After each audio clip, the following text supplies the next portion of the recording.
Piscataway, New Jersey. Head football coach at Rutgers University. The former Penn State offensive coordinator immediately provided new momentum and spirit to a struggling football program. The New Jersey Sports and Exposition Authority and the state legislature jumped on the bandwagon. With the strong support of Governor Thomas Kean, $3 million was appropriated for the upgrade of facilities.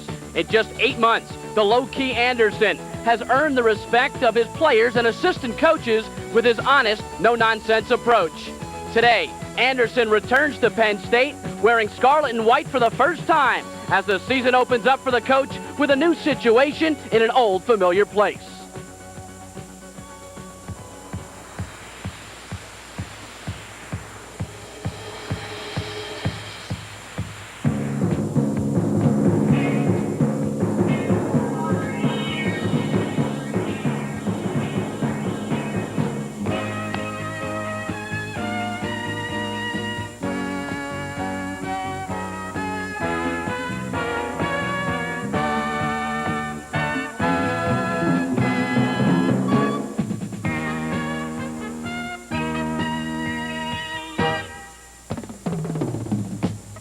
Madison Square Garden Network presents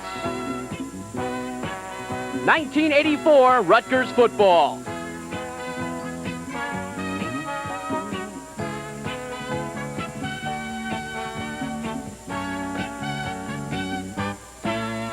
Today from Beaver Stadium in University Park, Pennsylvania, the Scarlet Knights of Rutgers meet the Nittany Lions of Penn State.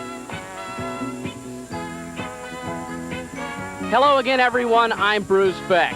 Today, the start of a new collegiate football season for the Scarlet Knights of Rutgers and the Nittany Lions of Penn State. But there's much more than that this afternoon. There's a real story. Dick Anderson, who for 11 years worked with Joe Paterno at Penn State, has taken over the reins for the Scarlet Knights of Rutgers and has put the program on the right step.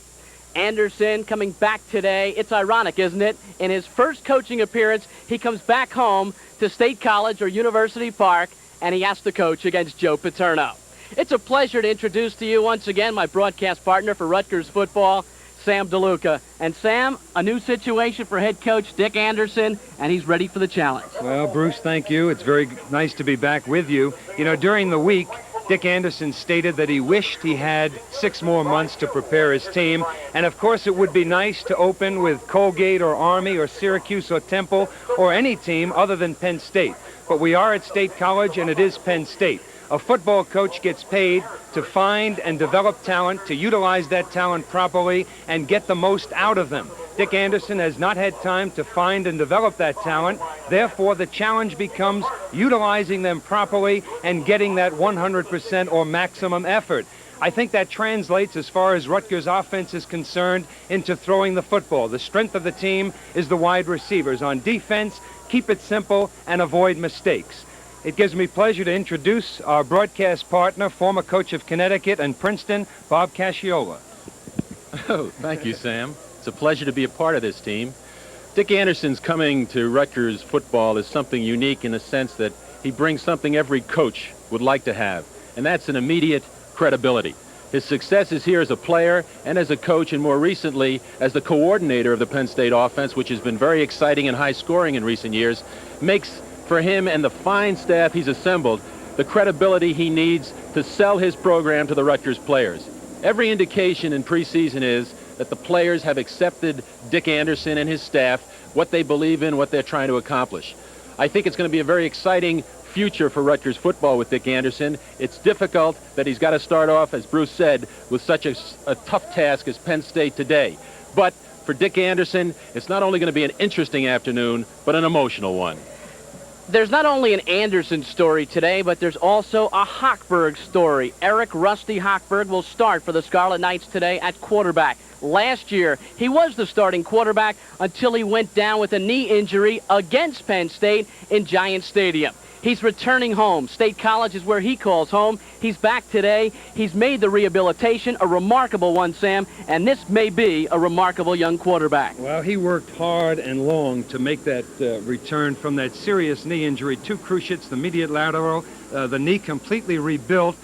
I was impressed with Eric Hochberg last year. I think anyone who saw him had to be impressed with Eric Hochberg. 19 for 34 for 367 yards against Penn State. If he can regain that form, Rutgers could have a good passing attack. He's got the talent, he's got the arm, he seems to have the poise and confidence. However, I think if I were a young quarterback, I would rather have a good supporting cast than a good arm. As always, the pressure will be on the offensive line to give him pass protection. Now, when you talk about offense for Penn State University, you talk about a running back by the name of D.J. Dozier, who last year, as a freshman, raced for over 1,000 yards. And, Bob, he can do it.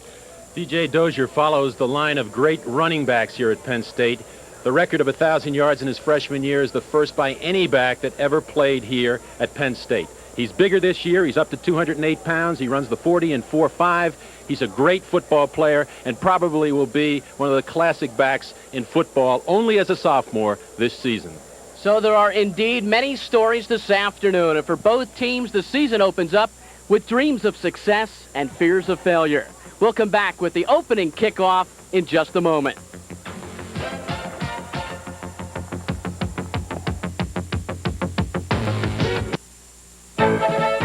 Some people make a lot of noise about truck deals, and some give you special effects. But Mitsubishi gives you real value. During the Mitsubishi Summer Special, limited time factory incentives can mean real savings for you on a rugged new Mitsubishi Mighty Max pickup. The only trick is getting there before they're all gone. See your participating Mitsubishi Motors dealer now. 14 years ago, we crossed this bridge to introduce a new gasoline from Getty. Today, we're crossing it to bring you a new idea from Getty. From now on, we'll be selling unleaded gasoline and only unleaded, premium and regular. And we'll be selling them for less than most other major unleadeds. So you get more miles for your money. Unleaded only. That's where America's headed. Unleaded only for less.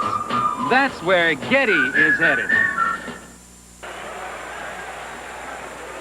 A gorgeous afternoon for football. Temperature about 71 degrees. It is just a beautiful sight here at Beaver Stadium, where they are expecting 84,000 fans this afternoon. Penn State won the coin toss, but they elected to make the choice in the second half. A rule change of a year ago. Rutgers will select to get the football. They will receive in this first half. So the Scarlet Knights will start on offense. Well, according to Dick Anderson, Rutgers will be using a base I out of a multiple offense, which means they're going to be running from the I formation about 30% of the time. In addition to that, they will use other sets, 3 wide receivers, 2 tight ends, 1 back. But basically, it's a new coach with a new system. They're still looking for their identity, which is another way of saying they're going to find out what they can do best. On the surface, it would seem as if the passing game with the 3 wide receivers is probably what they can do best if Rusty Hochberg can pick up where he left off. And he also indicated he wants to get the ball to his fullback more. That's right, Sam, and I think also we're going to see, because they know what they're playing against and the quality of the team they're playing, we're going to see them throw the ball on the early down. Nick Ganchitano will kick off for the Nittany Lions of Penn State. Butch Young and Dwayne Hooper are deep for Rutgers. It will be Dwayne Hooper at the goal line. Hooper is to the 10, to the 15-yard line, and that is all. So the Scarlet Knights of Rutgers will start out for the first time in this 1984 football season from their own 15-yard line. Eric Hochberg is the quarterback. Hooper and Williams will be the running backs.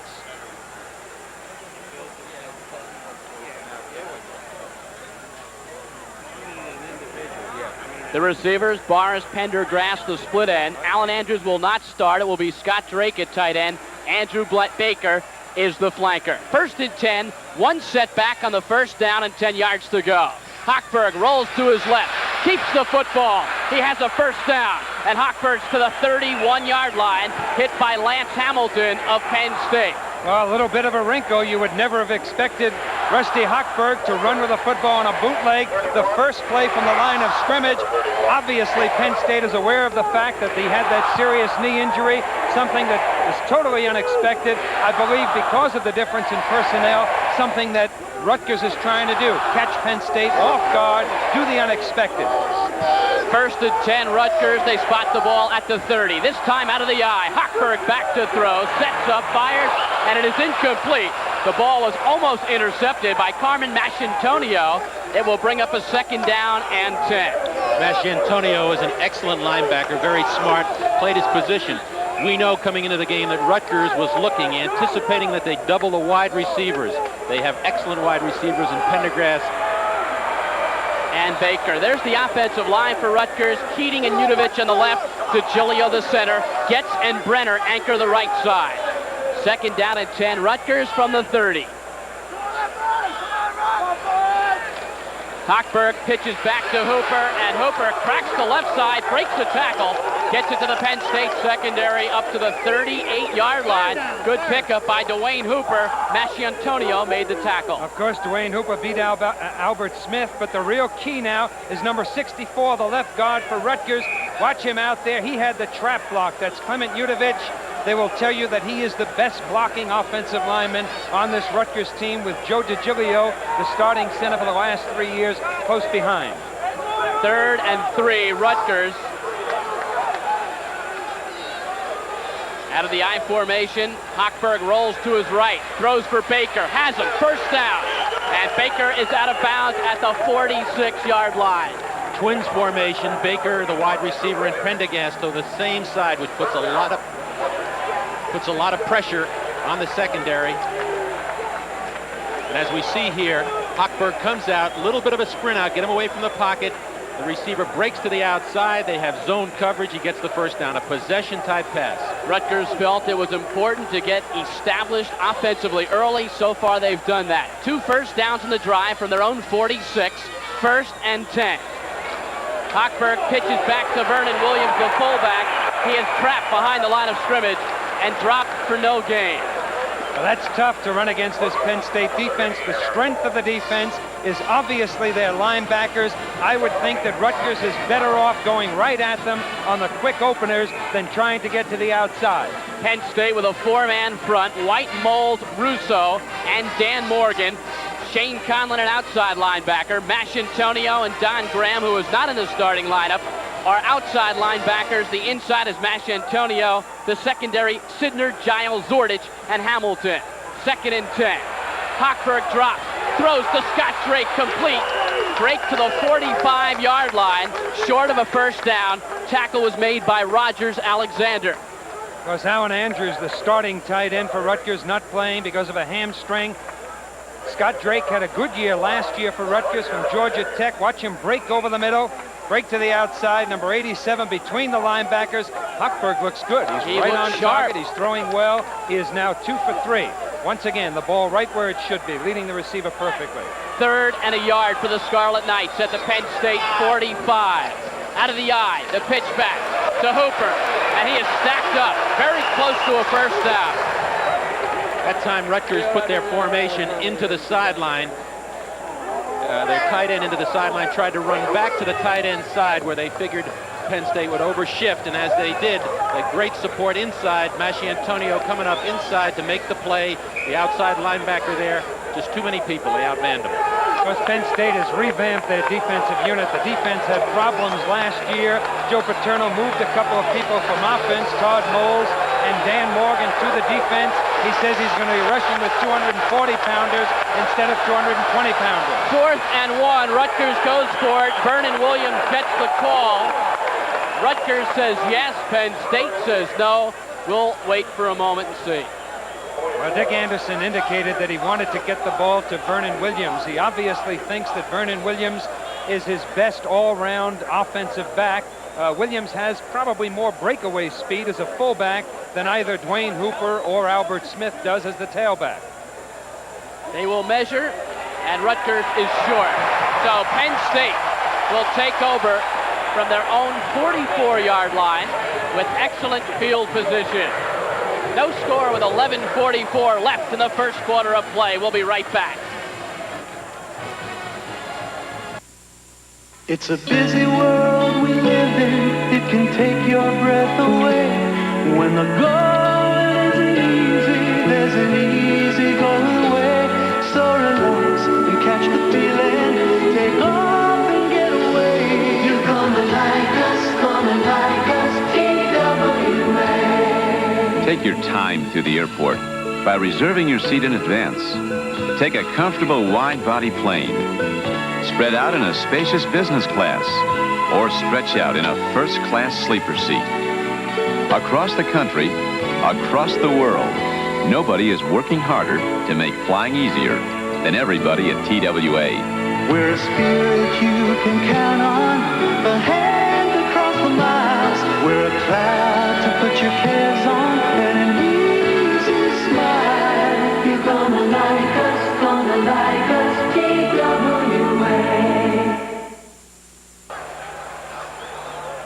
Penn State with the ball first and 10 from their own 44-yard line. And Doug Strang goes straight up the middle on the first play. A give to the backfield. That's DJ Dozier, number 42, who gets the call. Let's check the Penn State offensive unit. Doug Strang starts at quarterback. DJ Dozier, the sophomore tailback. Steve Smith, 216-pound fullback. Split end is Kevin Campbell. Dean DeMidio, a good tight end. And Sid Lewis is your flanker. Second down, call it 7 for the Nittany Lions from their own 47-yard line. Single set back is Smith. Dozier, wing left. Smith gets the call, and he goes nowhere. Runs into the middle of that Rutgers front five. George Bickel and Tony Sagnella in on the stop. Well, that's exactly what Rutgers would like to do. They would like to take away what the opposing team does best.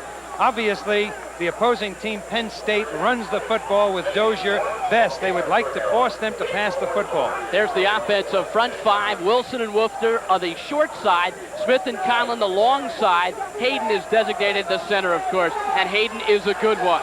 3rd and 7, Nittany Lions, Strang to throw. Flips it out, complete to Smith. He has a first down. He's into Rutgers territory, and he's cracked out of bounds at the 37 by John Cummins. Well, Paul Halata, the outside linebacker or defensive end, whatever you want to call him, is coming on the play. You'll see him come into your picture, number 92. The quarterback, Strang, throws over him. There was just the cornerback, I believe it was Butch Young there, trying to bring down Big Steve Smith, and obviously he couldn't do it by himself. It was a great improvisation on the part of the running back in catching the football, but the play was really made by the flanker, Sid Lewis, who came from the corner position to make a key block here and give him a chance to break it to the outside. It was a 15-yard pickup. The injured Rutgers player on the field is Tony Sagnella, a junior from Hamden High School in Hamden, Connecticut. And that is not a good sign because, Sam, he had some experience. Yes, he did. You saw Paul Halata coming on the play. Last year, Rutgers would send Lionel Washington, the other defensive end. Well, they moved him to the defensive end at this point. He was primarily a pass rusher. Coach Anderson and Otto Niedinger feel that Washington is perhaps their best player, their most talented defensive player. They feel he can do it all. He can rush the passer, drop off into coverage. He will be dropping back into coverage more this season. Rutgers defensive front group, Halata, Swain, George Bickel, Sagnella is now out. Getzendanner is in. First and 10, Penn State. Rutgers 38-yard line. Movement on the left side of the line, and number 79, Rob Smith, jump. Because once that offensive lineman puts his hand on the ground, he cannot move. He cannot pull that arm up or adjust after that. And looking at the Rutgers defense, what they're trying to do here, they do not have big people. They're trying to get them to be well-disciplined people, to read, to react, to play disciplined football, and get away from giving up the big play. And that's what they're hopeful of doing. They almost did it for 3 downs there, except the screenplay was very well executed by Penn State. First down and 15 coming up for Penn State. There's a little bit of the jump. And off goes to DJ Dozier. Big hole. Dozier's at the 30. He's at the 20. Dozier is in for a touchdown. Of course, that's what Rutgers was fearful of. The fact that Penn State has a big play offense with Dozier and the wide receivers, and they can break one at any time. If we get a replay of that, you will see number 41, Tyrone Stowe, the inside linebacker, bury himself. I believe he overreacted to the inside fake, broke to the outside for the touchdown. DJ Dozier, a sophomore from Virginia Beach, Virginia. Let's see if we can see what happens to those linebackers. You saw number 41 bury himself. Tyrone Stowe, a freshman last year, had a lot of playing time for Rutgers. They think he has a lot of ability. And back to the action. Nick Gancitano nails the extra point. And so at 10:17 of the first quarter of play, the Nittany Lions of Penn State on the scoreboard first. They lead Rutgers 7-0. What do you call a line of credit that can give you up to $100,000 as fast as writing a check? Powerful. Introducing the new home equity credit line from Manufacturers Hanover. It lets you take advantage of all that equity you've been building up in your home anytime for any reason. Call us at 1-800-645-6400 for a fact-filled home equity application kit. It'll help you see your home in a whole new way. That's 1-800-645-6400. Manufacturers Hanover Trust.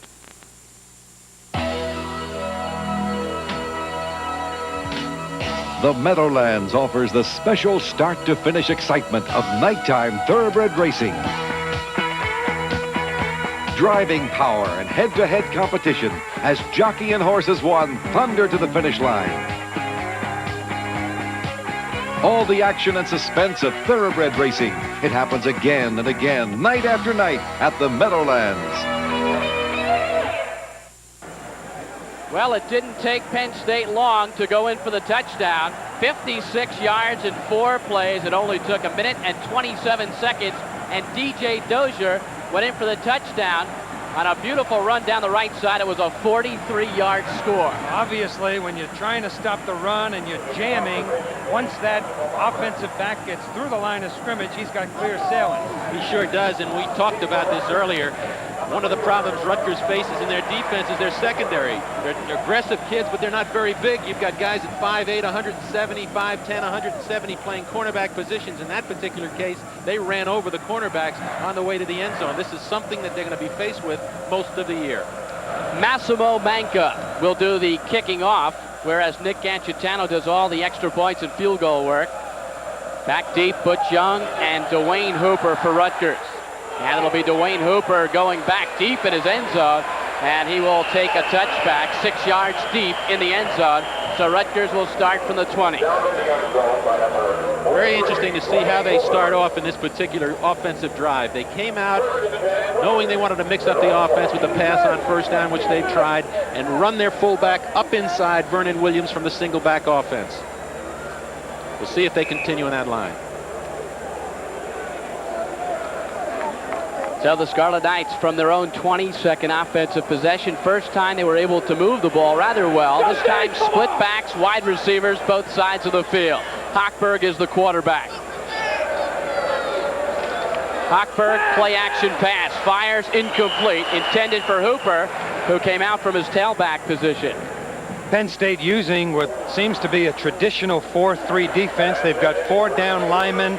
The indication this year that they were moving from an 8-man front to a 7-man front. In the past, their hero, Harry Hamilton, now playing for the Jets, was more of a linebacker than he was a deep back. They're trying to get that strong safety to drop back into coverage more this season. Second down and 10. Penn State with a 4-man front this year. 4 down linemen. Single set back for the Scarlet Knights. And the handoff straight up the middle. Dwayne Hooper gets a yard, if that. Todd Moles made the stop. And here's an interesting story. Moles last year an offensive guard, this year defensive tackle. We've seen a lot of movement on the Penn State offensive and defensive lines. Well, they had problems last year defensively. They gave up an inordinate number of yardage for Penn State or any football team, and Paterno felt he had to make some changes. Moles was one of them. They feel he could play anywhere. It is 3rd down and 9 for Rutgers from the 21-yard line. Hochberg has time, swings it out to Williams. Williams is tackled in the open field, breaks away for a moment. Rogers Alexander made the initial hit. Mike Zordich came up from his hero back position or strong safety position to make the stop. Not bad pass protection. Watch the stunts. You see the defensive tackles exchange assignments. Rutgers did a good job of picking it up. Couldn't find anyone downfield. Dumped it off to his safety valve. Not much yardage on the play. 4th down. Rutgers will punt it away. 4th and 8 from the 22.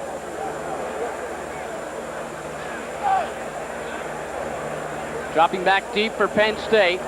Ray Isom, number 22. And it's a short punt. Catch is made at the 46-yard line of Rutgers. Only a 24-yard punt, and Penn State will have excellent field position once again. Penn State took the made the choice of kicking off in this half, they also got a pretty good strong wind in their favor, and that time it added to their offense as they get the ball in the positive territory on the Rutgers 46-yard line. That kick was into the wind, and it was short, and they're in great position already, leading 7-0. You think Paterno knows what the wind is going to do an hour and a half from now, or an hour? I don't know. So far, the decision seems like a good one. Strang to throw on first down, and it's incomplete. Pass was almost picked off by Butch Young.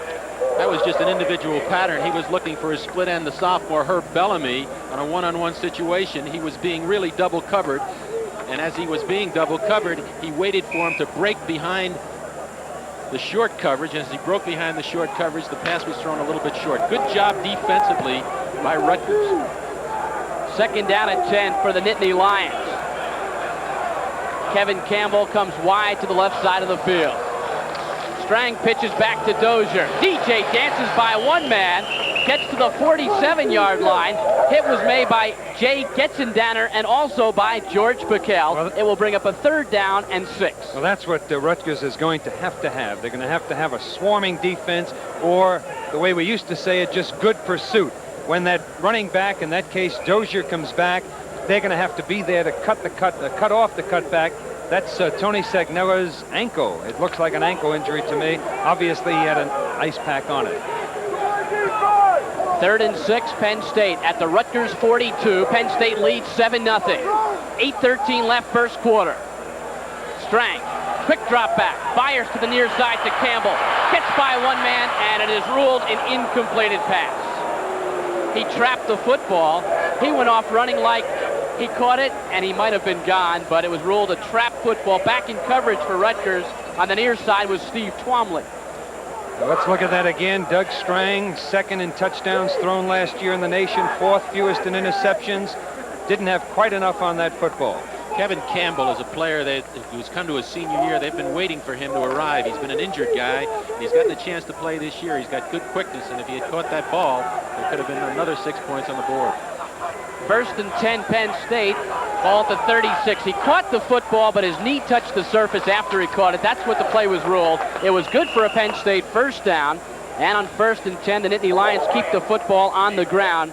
And they go to Steve Smith, who is stacked up by Harry Swain and Jay Getzendanner. This big matchup today is Nick Hayden, the starting offensive center for Penn State, 6'2", 263 pounds, opposite George Piquel, a senior for Rutgers, didn't play much last year, bulked up over the summer, is now 6'1", 230, 235 pounds, still spotting 30 pounds. 2nd and 8 from the 34. Dozier on a delay, and he is racked up at the 35-yard line. Fine individual effort by Matt Bachman. Matt Bachman, not as the name player in that defense yet this year, is a consistent player. And in talking with Otto Neidinger, he expects him to improve as the season goes on. He's a junior at 6'2", 215. He played his position very well, moved up into the line and caught Dozier before he had a chance to start making moves on people. Bachman had some playing time last year. Of course, he was playing behind Jim Dumont, so he didn't get too much time, but still managed to come up with 38 tackles for Rutgers in 1983. Dick Anderson hoping his defense can hold on 3rd and 9 from the 35. Strang's pass incomplete. Steve Smith out in the flat, couldn't hang on. 4 or 5 white jerseys around him. It will bring up 4th down and 9 for Penn State at the 35. Yeah, Joe Paterno going with bigger traditional type fullbacks, and there you see Mr. Paterno. This year, for the last 4 or 5 years, they were going with people who were more suited for tailback than for fullback, but this year they've got 2 big ones. Very interesting series, Sam. I think the fact that Rutgers held when they had poor field position here is important to them mentally at this time of the game.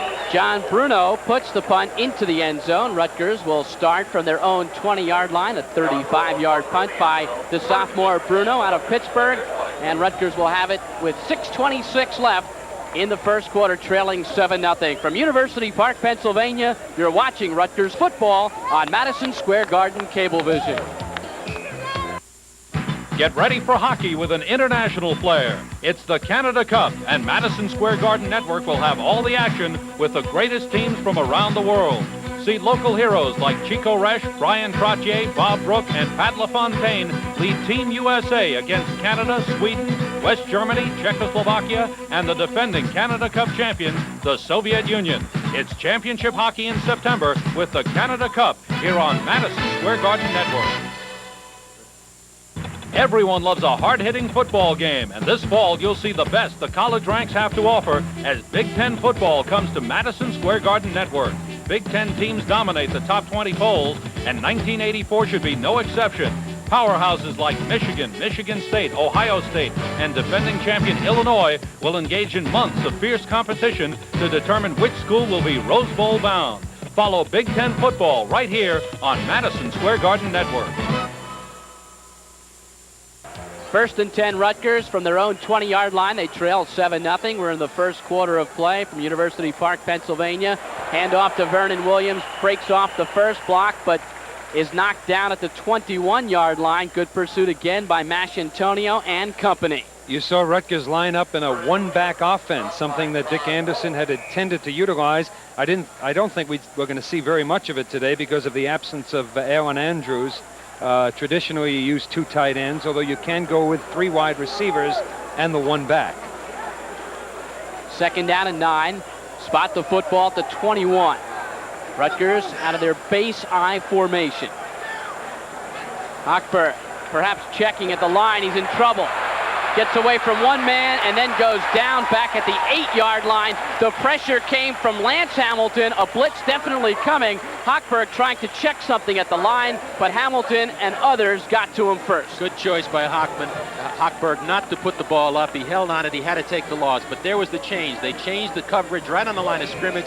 They faked the pass coverage to begin with, and then they brought Hamilton up on the line of scrimmage. He pressured the quarterback and forced Rutgers into a very third and long situation. Because Lance Hamilton, a cornerback, you don't see the cornerbacks blitzing that often. Lance Hamilton, the brother of Harry Hamilton. Third down, 22. Rutgers at the 8-yard line. The draw to Vernon Williams. And Williams gets to the 12-yard line.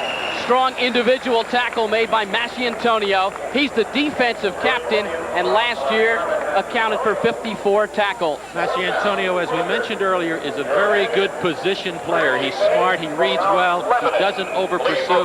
That time he did not over-pursue that little draw play, and he got out of the position to make the play. And Rutgers, again, is kicking into a relatively strong wind here. Gary Liska will punt to Darrell Giles and Ray Isom. He's back inside the end zone.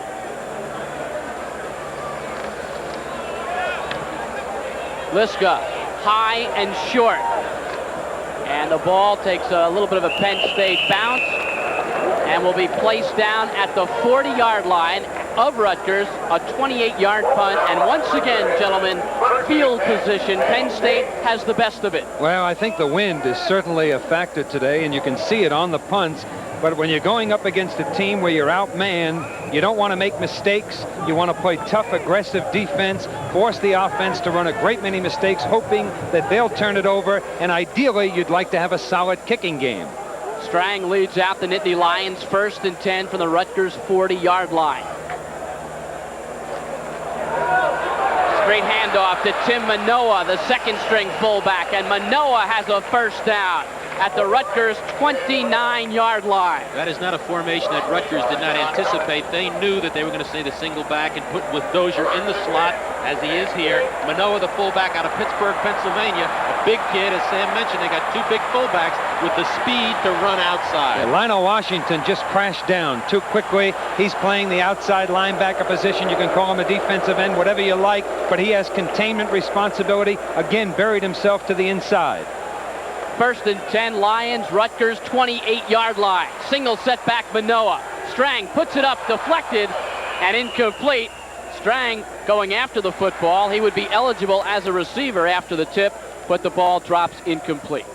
Because last year, Strang won the starting quarterback job in the 3rd game of the season. Now let's see who gets a piece of that ball. Is it Lionel Washington? Throwing in that direction, I believe it is number 99 for Rutgers, Lionel Washington. Of course, he's got the good height, 6'4", about 215 pounds, and a pretty good vertical leap. We're in the wave drill. There's the Penn State wave. 84,000 at Beaver Stadium. Second down and 10. Strang again to throw. Fires out to Manoa. He has it. Manoa's at the 25, tripped up there by Steve Twomley. And it will bring up a third down and about 6 yards to go. Twomley, a sophomore from Notre Dame High School in Trenton, New Jersey, came up and made a big play. They had good field position here as Strang drops this ball off into the flat. Washington, again, out of position here, getting blocked. He's got to contain that play. He gave him the outside, but Twomley recovered to make the play. 3:19 left, first quarter. Penn State leads Rutgers 7-0. Out of the I formation this time. Strang sends twins to the left side, and he sprints left. Keeps the football, breaks a tackle. Strang diving for the first down, and he has it. Great individual effort by Doug Strang, a senior from Linwood, New Jersey. Well, we knew he could throw the football. I didn't know he can run with the football. Both teams are flip-flopping their offensive and defensive lines. There you see Strang on the rollout, picks up a block or two from the setback on the way and the flanker. Good yardage and a first down on the play. Actually, on that play, Sam, the end did the job. He turned it back inside. The inside linebacker, Backman, did not get there to cut off the pursuit angle, and Strang got enough for the first down. 16-yard line. Strang on first down, gives to Manoa. And Manoa close to another first down. John Cummins made the tackle. Penn State dominating play in this first quarter. Manoa played defense last year. You're going to see a gaping hole. George Piquel gets wiped out. Number 95, Harry Swain, also blocked clean on the play, and you just can't open up holes like that and expect to win football games. Well, Rutgers was concerned with getting behind early to a Penn State team that is not easy to play catch-up football against, but right now they have a very big defensive series. 1st and 6 for a touchdown for the Nittany Lions. Dozier is the I-back. He gets the call, and he is stopped behind the line of scrimmage. A fine individual play by the noseman, George Piquel, out of Maspeth, New York. Younger brother of Bill Piquel, now playing with the Los Angeles Raiders. Well, Rutgers doesn't have much choice here. They've got to get in. They're playing tight covers. They had 7 men up on the line of scrimmage. Piquel blew the gap between the right guard and the center, got penetration, and made the kind of play you need down here in the goal line.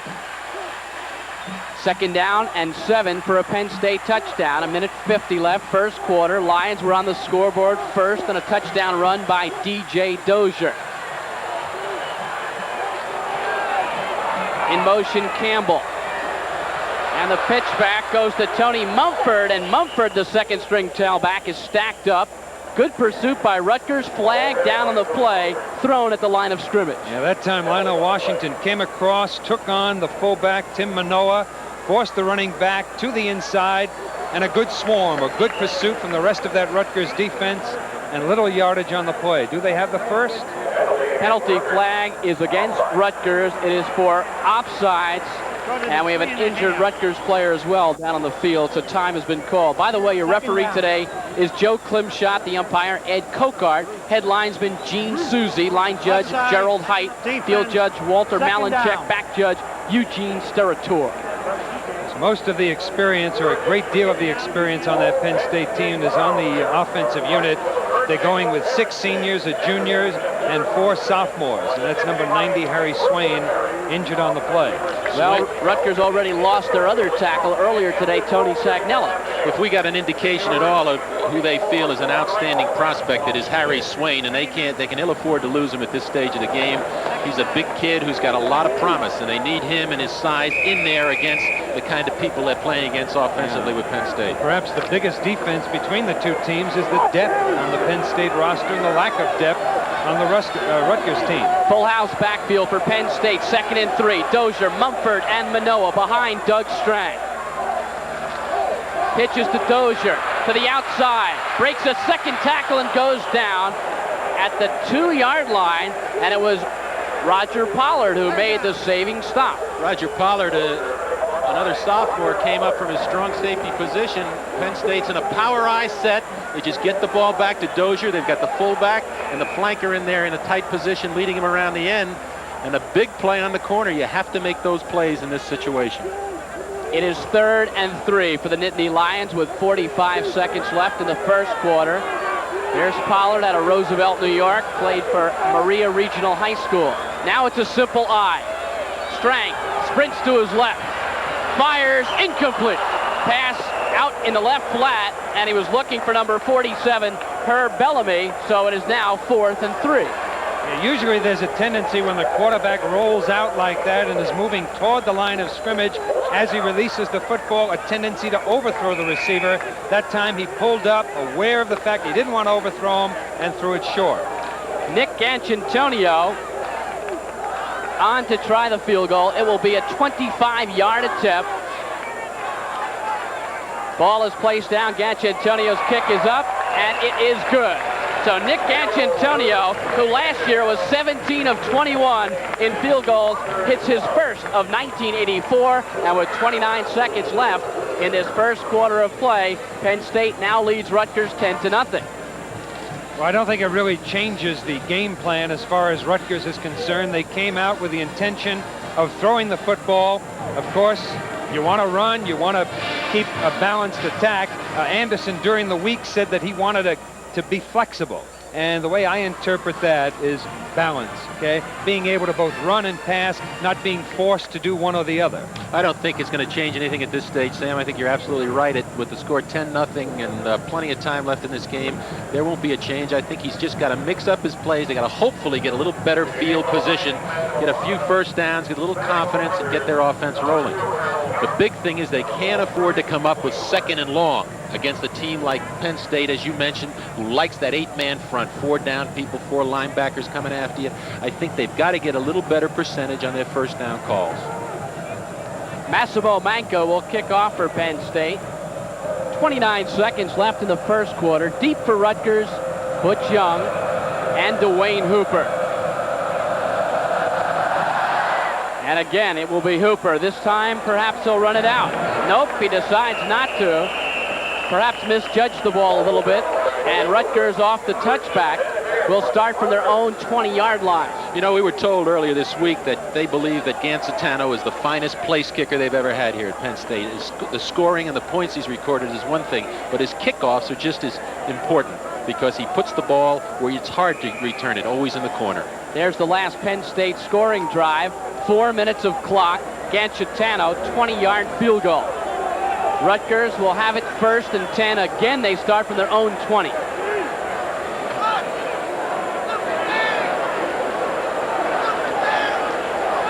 Long count.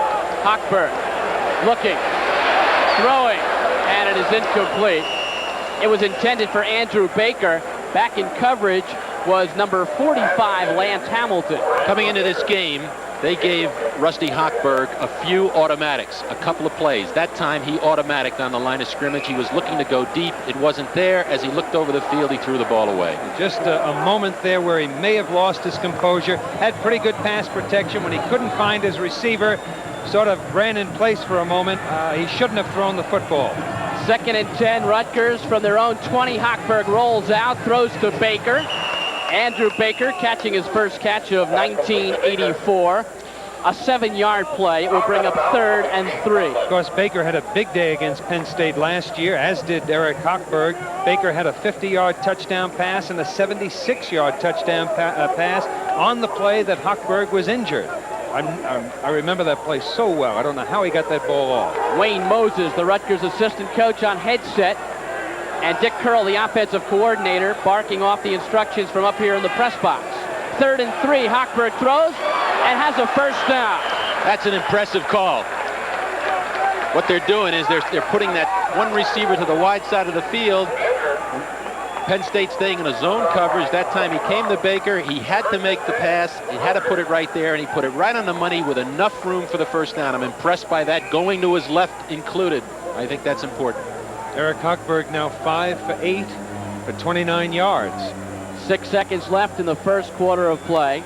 Rutgers has the football at the 31. And that should do it for the first quarter of play. So the first quarter of this 1984 season is in the books. And the Penn State Nittany Lions lead the Scarlet Knights of Rutgers 10-0.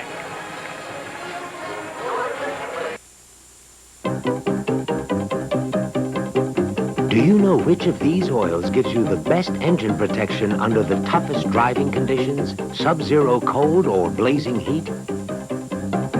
This one, Mobil 1. Now, Mobile One and our other fine motor oils come in this easy pour resealable plastic container. Mobile Motor Oil. Now it's easier to use than ever. There are a lot of logical, factual, meaningful reasons to serve Hebrew National hot dogs. They have a beefy color. They're crammed with 100% pure beef, contain no non-meat fillers. They're bursting with flavorful seasonings, overflowing with juices. But the very best reason to serve Hebrew National hot dogs is the one written all over someone's face when they eat one. Hebrew National. You'll not only taste the difference, you'll see the difference. Bruce Beck, Sam DeLuca, Bob Cassiola, University Park, Pennsylvania. Penn State leading Rutgers 10-0. And Sam, I want to go back to something that happened at the beginning of the football game. The coin toss. Penn State won the toss, elected to kick because of a strong southerly wind. Penn State had control of the football the entire first quarter, took advantage of several poor Rutgers punts into the wind, and I felt that might have been a factor in that first quarter of play. I think that certainly Paterno made the right decision, but that's always hindsight, which is a great deal easier than foresight. He took advantage of the call, however. First and 10, Rutgers, 31-yard line. Single setback, and Hochberg will put it up. Good time. Throws to a wide-open Scott Drake, and he has a first down at the Penn State 41-yard line. And that's just what we talked about, mixing up your offense. First down situation, come up with a single back, two receivers to each side, and he releases that tight end up the middle in the seam behind the linebackers who are so important. And as you see it here, Hochberg waits for his tight end Drake to come open. He lays the ball right up in the seam. There he is, right in the middle of the field. Beautiful execution, big play. Rutgers in Penn State territory. Hochberg will put it up again on first down. In trouble, throws, and it's caught. A nice comeback pattern by Boris Pendergrass. And that's a difficult catch to make, and flags are down after the play, and it's thrown somewhere in the Penn State defensive backfield. Yeah, flags all over the place. Boris Pendergrass played it well. Hochberg moved out. I don't think he was looking at Pendergrass. When he couldn't find his primary receiver, he went to Pendergrass. Time had elapsed. He was under pressure. Wisely, Pendergrass came back toward the line of scrimmage. Excellent point, Sam. Excellent point. Receivers have to be able to do that. They have to sense that when the quarterback's in trouble, get open for him, but coming back to the ball, very key. There's the wind here at University Park. Got a face mask here. There's a dead ball, personal foul. Here, we're going to assess both of them. Well, offensive face masking, a new rule this year. That was called on Rutgers. Also a penalty thrown on Penn State, and they will assess both penalties instead of having the play done over.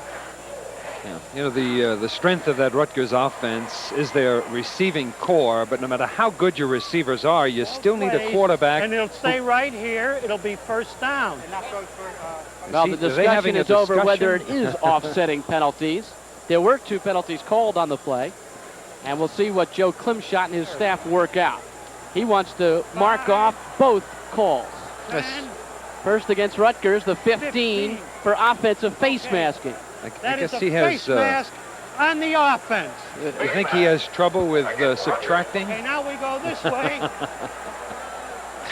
Now the 15 come back to the spot. Well, that's something. Dead ball, personal foul, defense, first down. You've seen history here. That's never been done before. I've never seen it. Well, the reason that I believe he marked it off is one was in play, the other was dead ball. He felt he had to mark both off. If both were happening in play, it would have been negated. The ball would have been kept at the same spot. Anyway, Eric Hochberg does not have the yardage that he had last year, but he is 7 for 10 for 66 yards. He's sharp. Rutgers with second down and 1. And Vernon Williams has a first down, and Vernon Williams runs hard to the Penn State 24. Rogers Alexander made the stop. Vernon Williams, 404 yards in 1983. You can't throw on every play. You've got to run. You've got to mix it up. You've got to keep that defense off balance. If you throw every play, they're going to start dropping back and make it impossible for the quarterback. And that's what that single back offense does for you, because people start to spread out their defense. But I think the most impressive thing about that, we knew they were trying to look for Williams up inside in a seam and keep him honest inside. That time he ran it outside for good yardage. Brian Cobb in the game for the first time. Rutgers going with 3 wide receivers. 1st and 10, and Hochberg will put it up again. Throws, looking for Baker, and it is incomplete. Darryl Giles, the free safety from Montclair, New Jersey, looked at that football. He's talking to himself a little bit, but the ball drops astray. Well, we can have a difference of opinion on this one, perhaps. Let's see. Oh, it was so fast that hard to determine. There might have been a mix-up between Baker and the quarterback, Hochberg. I have a tendency to believe he was throwing it away, but if he did, he threw it poorly. You saw Baker about 10 yards in front of the football. It looked like Hochberg perhaps expected him to break to the corner. Instead, he broke over the middle. 2nd and 10, Rutgers. Again, 3 wide receivers. And the handoff is to Vernon Williams, who gets a yard at best. Good hard hit by number 31, Shane Conlon, a sophomore from Frewsburg, New York. I believe number 59, Dan Morgan, the man that made the switch from offense to defense, was also in there. Morgan they have him listed at 6'6.5". When you're that big, do you think that half an inch matters much? And he's also got a 19-inch neck to go along with it. Right? So he may have requested the extra half inch in the press guide, and no one wanted to question it. Rutgers with 3rd and 9 from the 23 of Penn State. Hochberg back to throw, fires, incomplete. Looking for Pendergrass on a quick out pattern, but the pass was nowhere near the receiver, and it brings up a 4th down, and place kicker Tom Angstadt will try a field goal for the Scarlet Knights. that time Rutgers was anticipating a rush. Penn State came with 5 people that time to put pressure on Hochberg. He handled that well. It was a time pattern, a sideline cut, but he threw the ball a little too soon for Pendergrass, who was trying to run for enough yardage to get the 1st down. Tom Angstadt with Scott Drake holding. It will be a 40-yard attempt. Last year, Angstadt 11 of 16 in the field goal department. This is within his range. Ball is placed down. It is up, and it is perfect. Tom Angstadt puts the Scarlet Knights on the scoreboard with a 40-yard field goal. And so with 12:54 left in the 2nd quarter of play, Penn State leads Rutgers by a score of 10-3.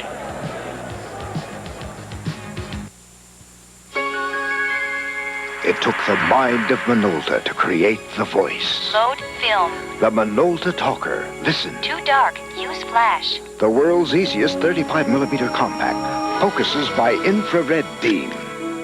Watch it automatically attach and load film, even advances and rewinds automatically. The only mistake you can make is leaving it home. The Minolta Talker. Only from the mind of Minolta. Listen.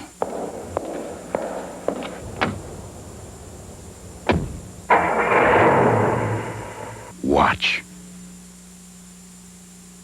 Feel the quality of a great American car. The '84 Buick Skyhawk, equipped, is real priced at only $88.07. When your Buick dealer gives you a price, believe it. Well, Tom Angstadt, a senior from Annandale, New Jersey, has put Rutgers on the scoreboard. It is now a 10-3 football game, and perhaps a little bit different of a football game. Takes the pressure off a little. The 3 points may not mean much in the final analysis, but right now it means a great deal for Rutgers. They got on the scoreboard, they moved the football, and they have to be feeling better about themselves, and I'm sure Dick Anderson feels better on the sideline. There have been 3 positive things that have happened so far in this game, and I think the fact is that Rutgers had poor field position on 2 occasions, ended up giving only 3 points away, came back, took the football down the field, and got 3 points. Yeah. So you're right. They're building on something, and that's what Dick Anderson and his staff have to look towards.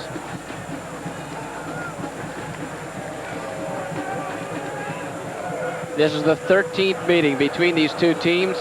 Penn State leads the rivalry 11-1. Last year at Giant Stadium, Penn State 36, Rutgers 25. Gary Liska kicking off.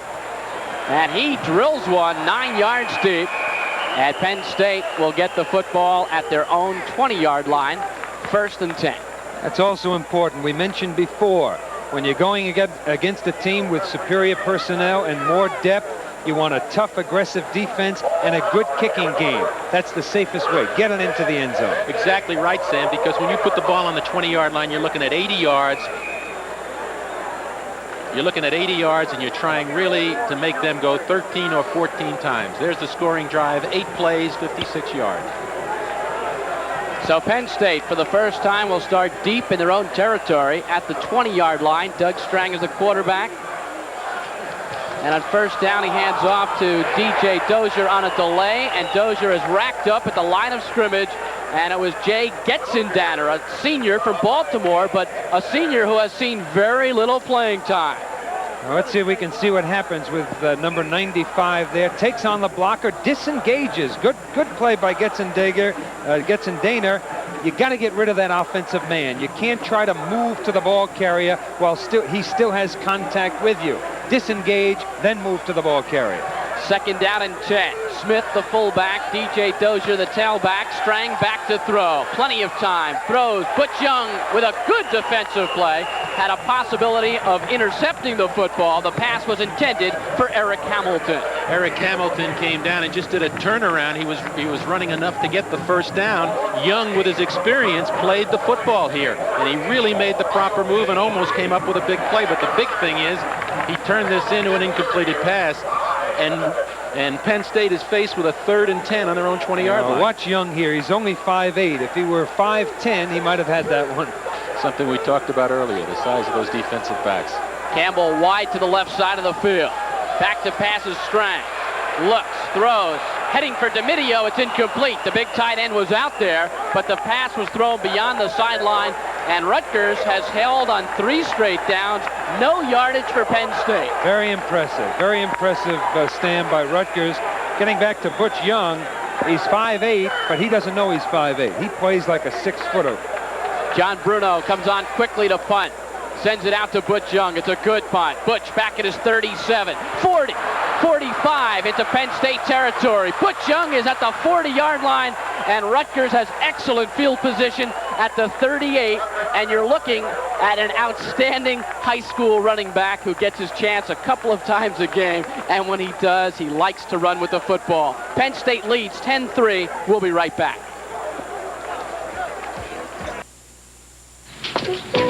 Heavy duty price. It's too expensive for me. You got a deal. Thank you, Payne Weber. Someday. Maybe next year. I can hardly believe it. Thank you, Payne Weber. In this highly competitive financial world, Payne Weber believes the quality of life just might depend on the quality of your investments. Thank you, Payne Weber. Phelps, I'm meeting with the board. Board? On that report I sent you. Report? There are your comments. Comments? On that report. What report? While your competitors are prisoners of their inbox, you can be a generation ahead of them. Data General's CEO system can automate your office to send and receive critical information by computer. And Data General systems are so compatible they can even link up with the leading mainframe to keep you a generation ahead of your competitors.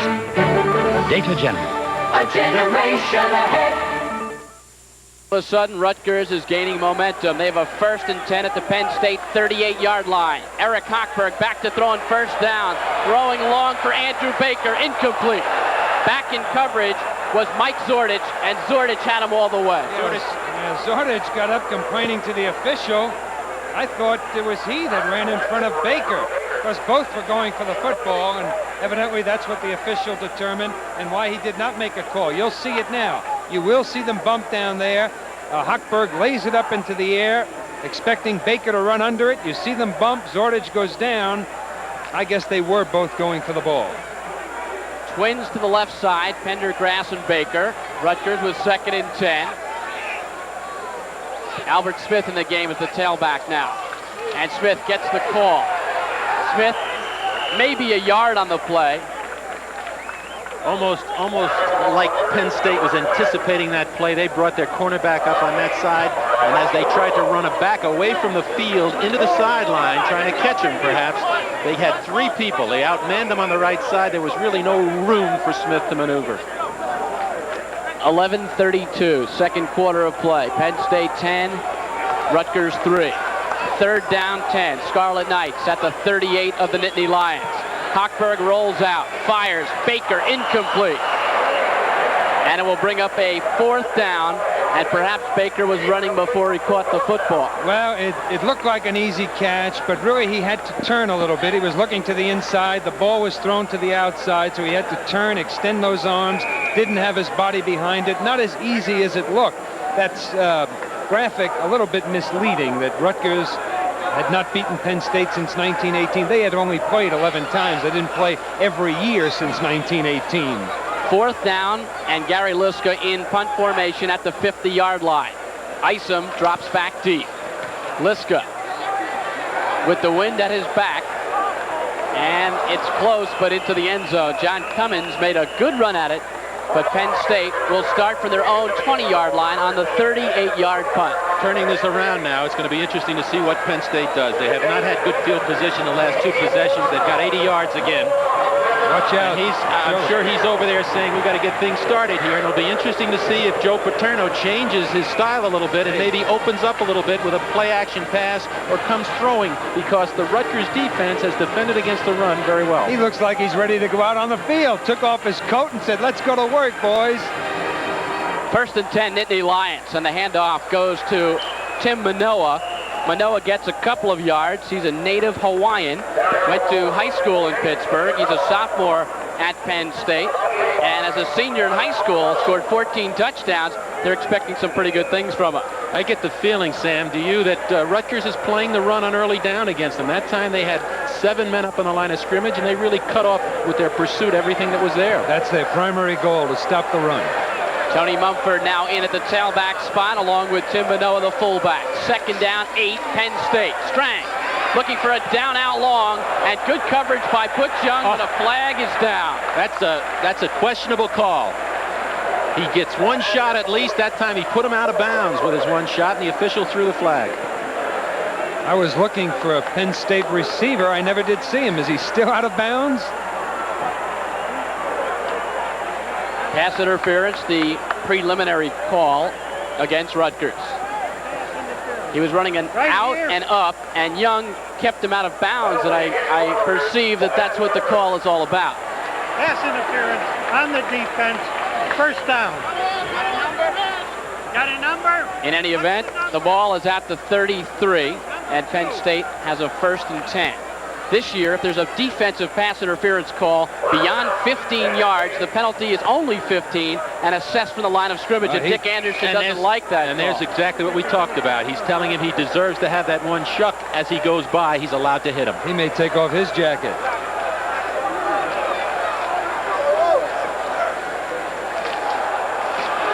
Fumble. A loose football. And Rutgers says they have the ball. We'll wait for the call. Well, a break or two, certainly. Here it is. Rutgers does have the football. Tyrone Stowe, the sophomore from Passaic High School in Passaic, New Jersey, comes up with the ball. Rutgers gets good field position. Well, Joe Paterno a little bit upset. The statistics say that after a fumble, the other team scores 50% of the time. Let's see what Rutgers can do with it. He never did get a handle on the football. I believe the handoff was there. The quarterback was in the right position. You've got to blame Dozier. No, it was Tony Mumford. Mumford, sorry. Mumford hasn't played that much this afternoon. He was in there. I think he was looking where he was running before he got that handoff, and that's exactly what happened. Rutgers at the Penn State 38, trailing by 7 with 10:26 left in the first half. Albert Smith, tailback. Vernon Williams, fullback. Smith gets the call. Stop in the backfield on a strong play by Dan Morgan. Dan Morgan came from the backside that time as he broke, as the runner tried to get up inside. Morgan came down with the play in the backside. They've got to cut him off. He cut inside the offensive tackle and had enough room to make the play before he could get started. Morgan out of the same high school that produced Tim Spencer of Ohio State, St. Clairsville High School in Ohio. Second down and 12. Hochberg rolls. Hochberg with time, looking for Pendergrass, and he's not there. I've got to believe he threw that one out of bounds. I believe that he intentionally recognized there was good coverage downfield, 3 defenders around Pendergrass, virtually no chance of a completion, and he just threw it away. Sam, I think you're right, and I think what's happening in the passing situations, the Rutgers wide receivers, Pendergrass, and of course the one and only Andrew Baker are getting double coverage, either up front by a linebacker and behind by a cornerback. They've got to look somewhere along the way again for their tight end. Of course, the presence of Alan Andrews, the lack of his presence hurts. Andrews, 6'5", 220, could help. 3rd and 12. Brian Cobb in as a third wide receiver. Hochberg throws it away. That's a mistake, I think, really. That time he was looking for one receiver. He had double coverage, and if you look at the replay of this, if we get a replay on this, you'll see that his tight end, Scott Drake, was wide open in the middle. As Scott Drake comes across the middle, if he can get him the football, he's got enough for a first down. Well, that's hard to find in a crowd of 84,000, a Rutgers football fan. I would say there's a good 80,000 Penn State fans. You'll see there's no receiver in the area. The receiver broke over the middle, whether it was an adjustment to the coverage or a predetermined route. Either way, a foul up between the quarterback and the intended receiver. On 4th down, Gary Lisco will punt it to Darryl Giles. Very high kick with the wind, and it goes into the end zone. And once again, for the 3rd consecutive time, Penn State will start deep in their own territory at the 20-yard line. Well, that last play, Bruce, is a perfect example of why a quarterback needs time to work with his receivers. The longer they work together, the more they practice together, the less likely that you will have glaring errors like that last play. And I think these coaches up here in this box have to help Rusty out a little bit by giving him some advice, and particularly have him know who may be open now that they're really doubling up on their wide receivers. So the Nittany Lions will go to work again from their 20. And there are flags down on the play, dead ball flag, and it looks like procedure against Penn State.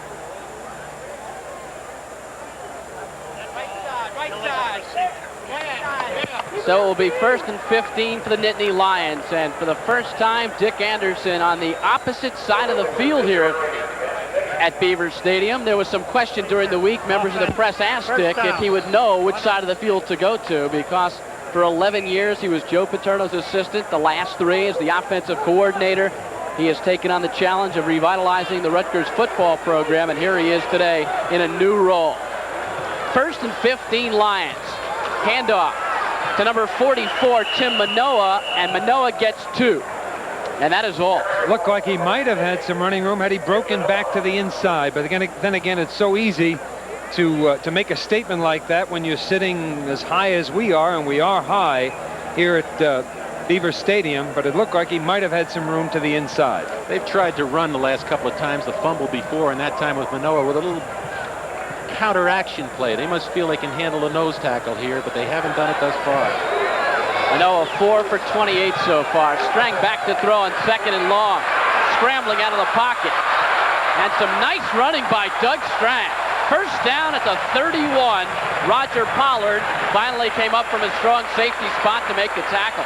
A situation where Doug Strang did not have to run. Really, there was pretty good pass protection. Nobody breaks free. You will see the offensive linemen. They have contact with the defense. See, he was picked up. He could sit there now and look for an open man. Evidently, he couldn't find him. Said, well, he didn't know he had the first down when he began to run, but he certainly did get the first down. 1st and 10, Nittany Lions at the 31-yard line. Strang hands off to Dozier. Dozier with some big running room.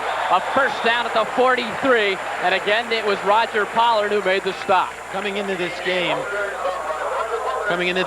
the Rutgers defensive people did not want DJ Dozier to make big plays on him. They know he grinds it out, They don't want him to break it. This time, he comes back off the I formation, follows his fullback up, gets the block inside, cuts off the pursuit.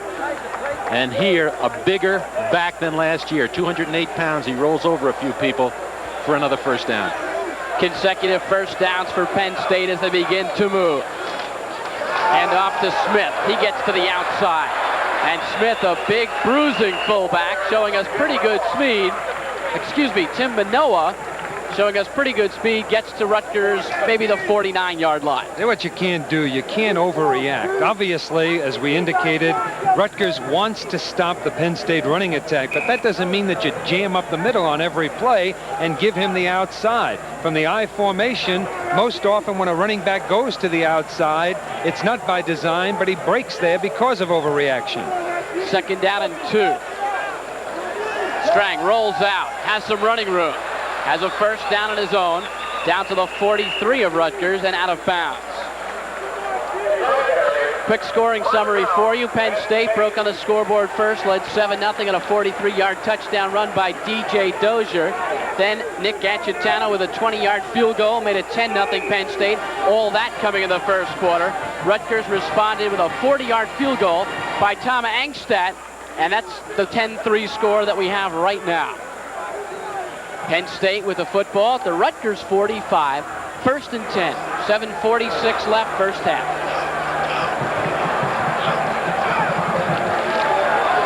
Dozier. And he took a pretty good hit from Butch Young. Boy, you saw Butch Young come up and just unload on Dozier. Excellent play all along the line. Watch the evenness of it, and there you see me pointing and waving to you. I said we were high. I guess you really can't tell how high we are from that picture, but we're way up there. High atop the roof of Beaver Stadium. What a magnificent facility that's been renovated several times. Now the 4th largest on-campus collegiate stadium in the country. 7th largest overall in the nation. 2nd down and 8, and Strang will put it up. Throwing long for Sid Lewis, and it's intercepted by Steve Twomley. Twomley returns it to the 35-yard line. And Rutgers with a big break. Great play. Really what happens here is the rookie, Sid Lewis, he's got great speed, and they knew they try to burn him deep with him here. He really falls down here. He does not run under this ball properly, but Twomley, to his credit, finds the football, comes back on his adjustment, and makes the interception and picks up some blocks along the way. Poor pass by Strang. Either way, whether he falls or not, he underthrew him severely. Here's another look at it. Threw too late. Should have thrown sooner. Rutgers starts from their own 35. 1st and 10. Eric Hochberg back to throw. Has time. Throws complete to his tight end, Scott Drake. Drake at the 39, but hold everything. Flag down in the Rutgers backfield. Yeah, Scott Drake had 12 receptions last year.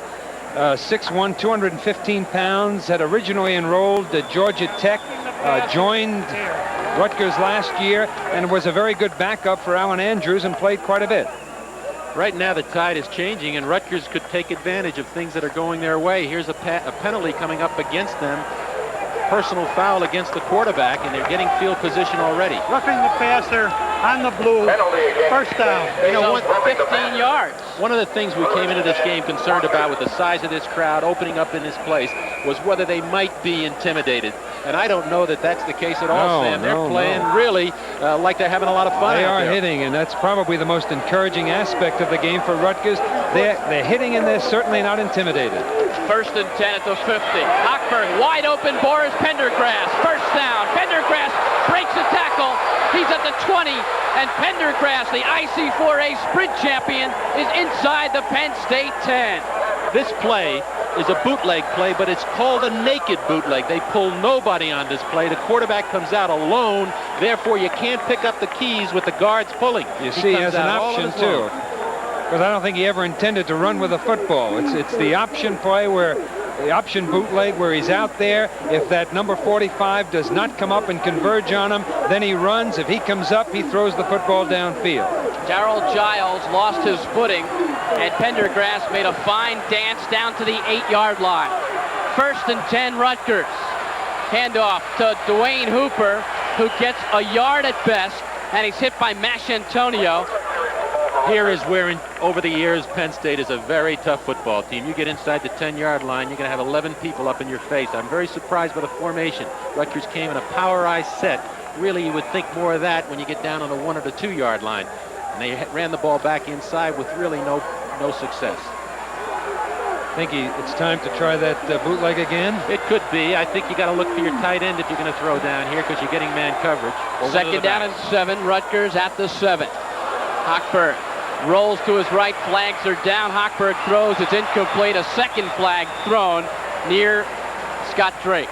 Well, that time he did roll out. There was pressure from the outside. He had to throw the football, but good coverage downfield. Little likelihood of a completion. I think there's a penalty going to go here against Penn State. I think they jumped offside. You'll see number 34, Bob White, the defensive end, putting pressure on Hochberg. He was not supposed to be there, but there you also saw the Rutgers offensive lineman, I believe, going offside. Defense. Second down. Is that Jim Keating? Penn State was offside. I'm sorry.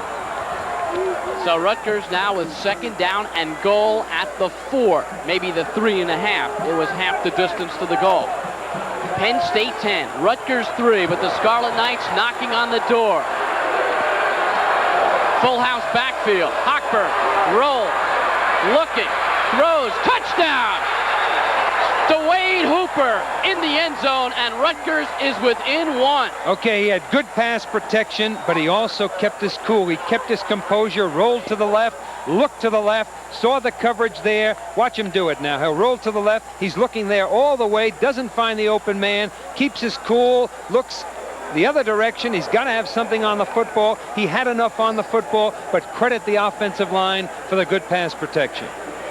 Tom Angstadt will try the point after and try to tie this football game up. Scotty Drake will hold.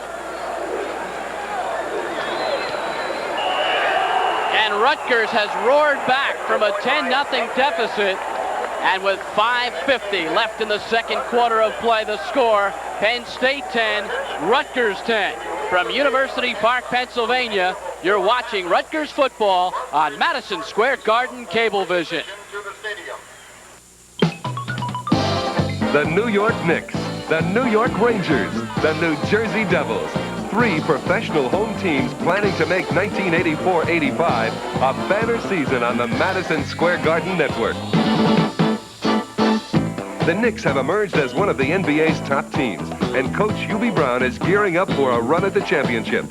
All-star forward Bernard King and the rest of the Knicks will give it all they've got to reach basketball's summit.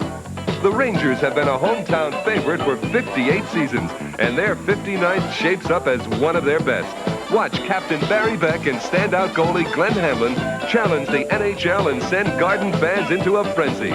And across the river, the New Jersey Devils are a team on the rise, trying to make their mark in the powerful Patrick Division. All of the fast-paced action is right here on the Madison Square Garden Network. The Knicks, the Rangers, and the Devils. We bring legends to living room. Rutgers and Penn State deadlocked at 10 in the second quarter of play. Rutgers has capitalized on the Penn State turnover. So far today, the Nittany Lions with 2, the Scarlet Knights with none. That's a big point. Big point when you think of that, Bruce, because when coming into this game with a new football team, a new offense, you would think it's just the other way around. Right now, Penn State looks very listless on offense. They look confused a little bit. They look like they're not very imaginative, and I think they've got to open up, and Joe Paterno must realize that. He can't afford to sit back. I think coming into this game thinking he can run the football down Rutgers' throat. They've got to change the tempo. Gary Liska drills it deep, and there will be no return. Here's the Rutgers scoring drive. It was set up on a big pass play to Boris Pendergrass, a 42-yard pass play. And, of course, the interception made by Steve Twomley. And the Scarlet Knights were able to go in for the 7 points, capped by the touchdown pass to Dwayne Hooper. 65 yards, 5 plays, a minute 31 the time. You'll remember last year, Penn State got off to a slow start. They were 0-3. over the first part of the season. Then they finished up, I believe, with 8 wins and 1 tie. 8-4-1, I believe it was. From the 20 for the 4th consecutive time, Tony Mumford, DJ Dozier, gets 3 straight up the middle. Rutgers with pretty good pursuit. I think the interesting thing thus far, Sam, as you look at it, is the defensive line of Rutgers and how they're matching up against the offensive line of Hayden, Rob Smith, Conlon, Wolfter, and Short. There's a lot of size in there, and Penn State has the advantages, yet they don't seem to be pushing them off the ball. Last year, well, we have an injured player and down on the field. that's DJ Dozier. You don't like to that's a see big anyone loss. lying on their stomach in any football situation, and he's, of course, a vital cog in that offensive machine. Last year, Joe Paterno said at best his offensive line was adequate. He is going this year with 3 seniors and 2 sophomores, but the 2 sophomores have more experience than 2 of those seniors who are first-time starters, Jeff Wolfter and Jerome Wilson, and we have a Rutgers player coming off limping. And that's Matt Bachman, the junior from Butler, Pennsylvania. If Bachman is hurt, we could very well see in that position the freshman Doug Kokoski. Let's see how Dozier gets hurt here. Good hit. Oh, that was boy, Bachman did that he made hit the him hit. and straighten him up and just wrap those arms around him. And of course, that's when a running back will get hurt and will cough up the football. When he's stopped at the line of scrimmage, is continuing to turn and twist, and 3 or 4 other defensive players come and unload on him. The man who made the hit, Matt Bachman, also limped off the field, so that was a pretty good altercation. It looks to me like Dozier, his injury might be to his neck, because they're sitting him up in this position right now. But he was hit on that line of scrimmage, and I think thus far one of the major surprises in this ball game is Penn State's inability, especially this latter part of the first quarter and now here into the second quarter, to break DJ Dozier loose. He looks fine. Well, Dozier has 9 carries for 67 yards. All told, Penn State has 126 yards rushing, just 24 yards passing. Strang is 3 for 10 for 24 yards. Hochberg 9 for 18 for 112 yards. Rutgers 112 yards via the pass, only 24 yards rushing. Just the stats are completely turned around. 2nd and 6. By the way, good to see Dozier walk off the field under his own strength. Here's Tim Manoa. And Manoa gets 3 yards. Tyrone Stowe came up to make the stop from his linebacker position. Stowe had an excellent freshman year. Along with Jim Dumont, was the man in on most tackles in the latter half of the season a year ago. I think you really got to be impressed, too, with that cornerback, Harold Butch Young. Again, at 5'8", 170, he played off the wide receiver's block, came up and made the play on the line of scrimmage to assist Stowe, the linebacker, coming from the inside. That's excellent pursuit. He's a tough kid. 3rd down, 2. Penn State at the 28-yard line. Tony Mumford, he is stopped for a loss behind the line of scrimmage, and number 79 in to make the stop. That's Doug Kokoski. And Bob, a moment ago, you mentioned his name. He makes the play. He's a freshman out of Cleveland, Ohio. Comes out of a great program in the Cleveland League there, and he comes up, makes a very important play behind the line of scrimmage. But it goes back to what you said a minute ago, Sam, and that is the offensive line of Penn State is having their troubles. Quick punt, John Bruno to Butch Young. Young has it, goes down at the 34. Rutgers has the football, and they have the wind at their back. All 20 points scored in this first half have been with the wind at the team's back. Maybe Paterno was right in saying he was concerned about the inexperience in his offensive line. Yeah, certainly the Rutgers defense has just dug in, and they're getting fairly decent penetration, which is what you need against an offensive line that obviously is bigger and stronger physically than your defensive people.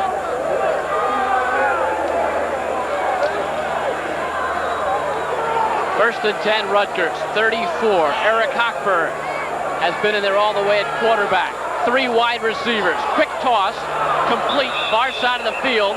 That's number 82, I believe, Brian Cobb, who is a freshman from Steelton, Pennsylvania. You saw Dan Morgan. I wonder if he gets an assist on the play. He actually tipped the football. You will see number 59 get a piece of the ball right there. We said before they have him listed at 6'6½". Maybe it was that extra ½ inch that allowed him to get a piece of the football.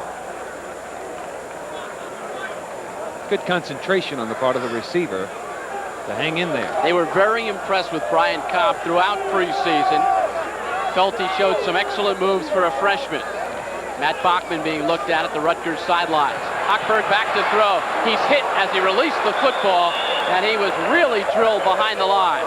He was looking that time to bring Andrew Baker from the wide side or from the wide out position, coming inside underneath the coverage. They're putting ice. It is an ankle injury on Bachman, which I think is a lot better than was first thought. People thought it might have been a knee. Always better to have an ankle than a knee, but Baker, trying to get over the middle, was bumped by the linebacker, and that caused the confusion, or the reason there was no receiver as Hochberg threw the football. 3rd and 6. Rutgers at the 38. Tie football game, 10-10. 4:07 left in the first half. Hochberg back to throw. Blitz is on. Hochberg throws incomplete. Andrew Baker was open, but the pressure came from both sides. Yeah, you see, the receivers have to read the blitz as well as the quarterback. Penn State was coming that time. 2 or 3 linebackers coming across the line of scrimmage. Baker has to read it. Hochberg has to read it. Instead of running 15 yards downfield or 12 yards downfield, he's got to shorten up and make sure that Hochberg can get rid of the football. Gary Liska back at the 25-yard line in punt formation. Darryl Giles has dropped back deep. Kevin Woods also back deep. It'll be Kevin Woods at the 15. Woods up to the 24-yard line. And the freshman from Birmingham, Alabama, with a 9-yard return. And Penn State will start again deep, but this time at the 24 instead of the 20. Another area that Dick Anderson was very concerned about coming into this game is that Penn State can do a number on you with their specialty teams and the kickoff and punt return teams. And thus far, they've kept them in a hole with the kicking game and had excellent coverage there. So they're looking again at over 75 yards to go for a score. It was, Bob, a 48-yard punt. That's pretty good. On first down, Tony Mumford gets a couple of yards. DJ Dozier left the football game under his own strength, went down with an injury. We don't know the exact extent or the nature of the injury, but Mumford, the senior with a lot of experience out of Lindenwold, New Jersey, is now in there at the tail spot. Once again, Rutgers a good job of stopping them for well, not too much yardage on that first down situation. Nothing wrong with the Penn State offense last year. They averaged 186 yards rushing, 184 yards passing a game. Not bad, and a total of 25.6 points a game. Strang to throw, quick out, complete to Kevin Campbell. Campbell wrestled down immediately by Steve Twomley, short of the first down. Well, really no way to stop this pass unless you get some help from those outside linebackers. Relatively short pass, perhaps 5 or 6 yards on the play. The cornerback has to lay off. He has to give him some room. All he can do after the completion is come up and rack up the receiver, let him know he's there, and perhaps cause him to cough it up. 3rd and a yard at the 33. There's Campbell out of McLean, Virginia. Paterno calls him a big league receiver. This is Mumford, and I don't know. I don't think he made it.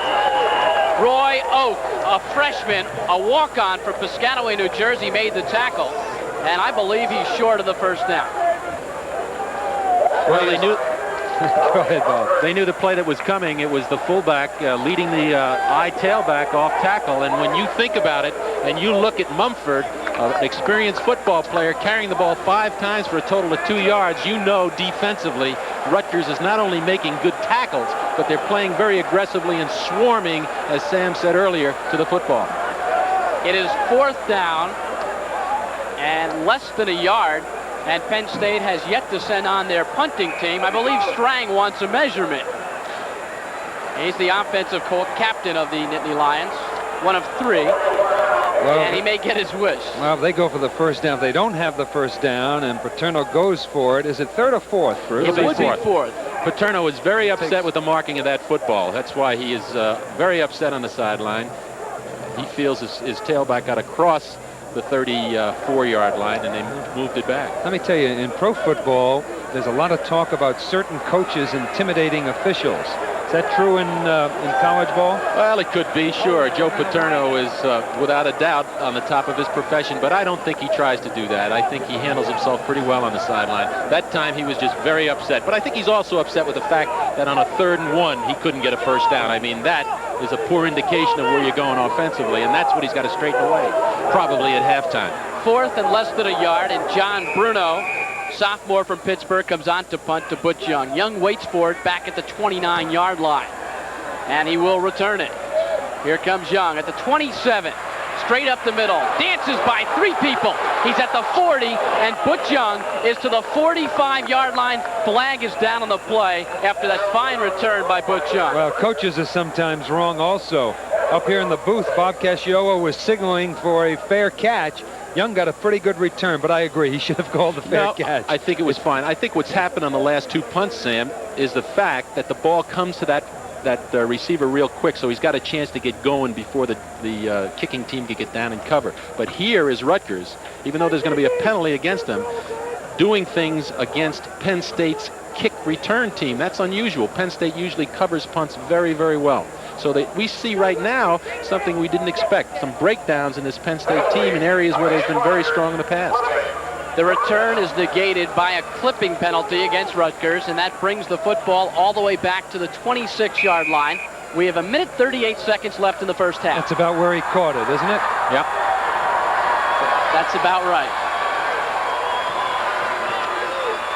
Hochberg, hands off. And straight up the middle goes, I believe, Vernon Williams. And that is the big fullback. See, this is what Bob was talking about before, how Rutgers has to get good yardage on that first down play, because now the pressure is certainly on Eric Hochberg. Hochberg, quick drop back, looks, throws, complete to Pendergrass, and he caught it at the 47-yard line, and he took a pretty good hit. And once again, Penn State electing to go into coverage rather than put pressure on the quarterback. I saw only 3 men rushing the passer, which means they had 8 men in coverage. Hochberg found that seam. You're talking about a change in attitude. Here's a Rutgers team with 1:14 going for it, not sitting on a 10-10 tie away from home. First and 10, 47. Hochberg quick out, caught by Pendergrass, but this time outside of the sideline, and it will bring up a second down and 10. Here you see Eric Hochberg setting up some discussion. Let's see if he's out of bounds here.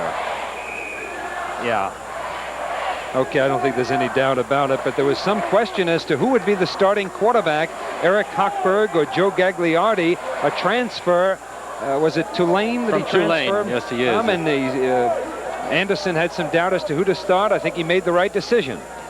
Second and 10, Hochberg throwing long for Pendergrass. It's incomplete, but Massantonio was blitzing on the play, and one of the Rutgers backs picked him up nicely. It will bring up a third down and 10. See, that will go down as an incompletion, but I think that Hochberg had to release that football prematurely. I agree, and he did the right thing. He threw it away. But I think getting back to your assessment of the choice of Hochberg at quarterback, the words they use in describing him is he's gutsy, and that shows up from what he's come back from physically last year. He's a good leader, and he's very competitive, and thus far, I think that's what you're looking for, and especially at the quarterback position. Anderson said he liked the competitive situation, but he didn't want to have one feel there was a hook. Third and 10, draw play, Vernon Williams, and on his second effort, he has a first down at the Penn State 42. Lance Hamilton, the halfback, made the stop. We have 56 seconds left in this first half, and Rutgers has the drive alive. Yeah, I made a statement before that perhaps Vernon Williams was their best all-round back. Anderson did not say that. He said he was going with, well, let's get to this. Hochberg back to throw on first down. Has time, throws almost intercepted by Rogers Alexander. The pass was intended for Dwayne Hooper, and on the afternoon, Hochberg is 11 for 25. I think what they're trying to do here, they may go for the deep one, but I think basically if they can get themselves another 10 or 15 yards with the wind behind them, they can go off and try for 3 before this half is over. Angstad's longest field goal in his career was 49 yards. He has an excellent foot, and last year hit 11 of 16, 2 for 4 from 40 to 49 yards, so that's something to think about. Second and 10 at the 41 of Penn State. Hochberg throws a floater for Cobb, and I don't know if he released that ball correctly. It went out of bounds. He was looking for Cobb. They were getting, they had 3 deep coverage, and Cobb was trying to break it between the cornerback and the safety, but he threw the ball off over the wrong shoulder. It was a mistake, and he's made 2 mistakes in a row here. The last pass, he forced the ball inside. So But again, to be fair to him, he was once again under pressure. They were blitzing people. He saw it coming, and I think he unloaded prematurely, but he didn't have much on the football. He's got to look for that, because when Penn State gets in trouble, they know they have the active athletes to come after you, and if he's going to get that kind of rush, he's got to dump the ball off to the short receivers. Third and 10, draw play again, and Williams this time gets only a yard.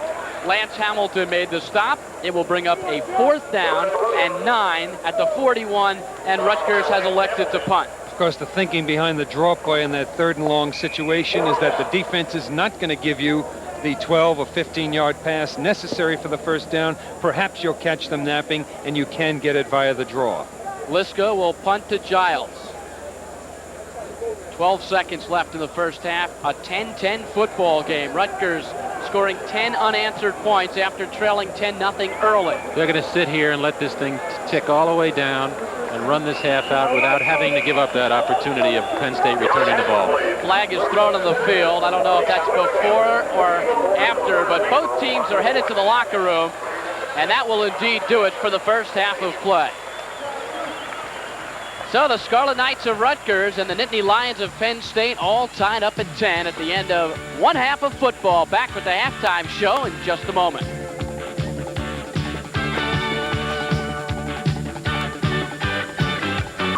cross this bridge to introduce a new gasoline from Getty. Today we're crossing it to bring you a new idea from Getty. From now on, we'll be selling unleaded gasoline and only unleaded, premium and regular. And we'll be selling them for less than most other major unleadeds. So you get more miles for your money. Unleaded only.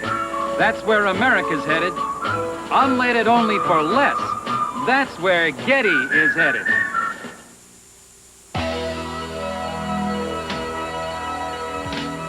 The Meadowlands offers the special start-to-finish excitement of nighttime thoroughbred racing. Driving power and head-to-head competition as jockey and horses one thunder to the finish line. All the action and suspense of thoroughbred racing. It happens again and again, night after night at the Meadowlands. Rutgers 10, Penn State 10 at the end of the first half of play here at University Park, Pennsylvania. An excellent first half for the Scarlet Knights of Rutgers, trailing 10-0. They came back, they maintained their poise, and they are now in a tie football game with Penn State, which is somewhat of a rarity if you look at this series over the years. Sam DeLuca, Bob Casiola, your thoughts on that first half of play? Well, I think you summed it up very well, Bruce. Thank you. It was a hard-hitting first half that has to be very encouraging for Dick Anderson.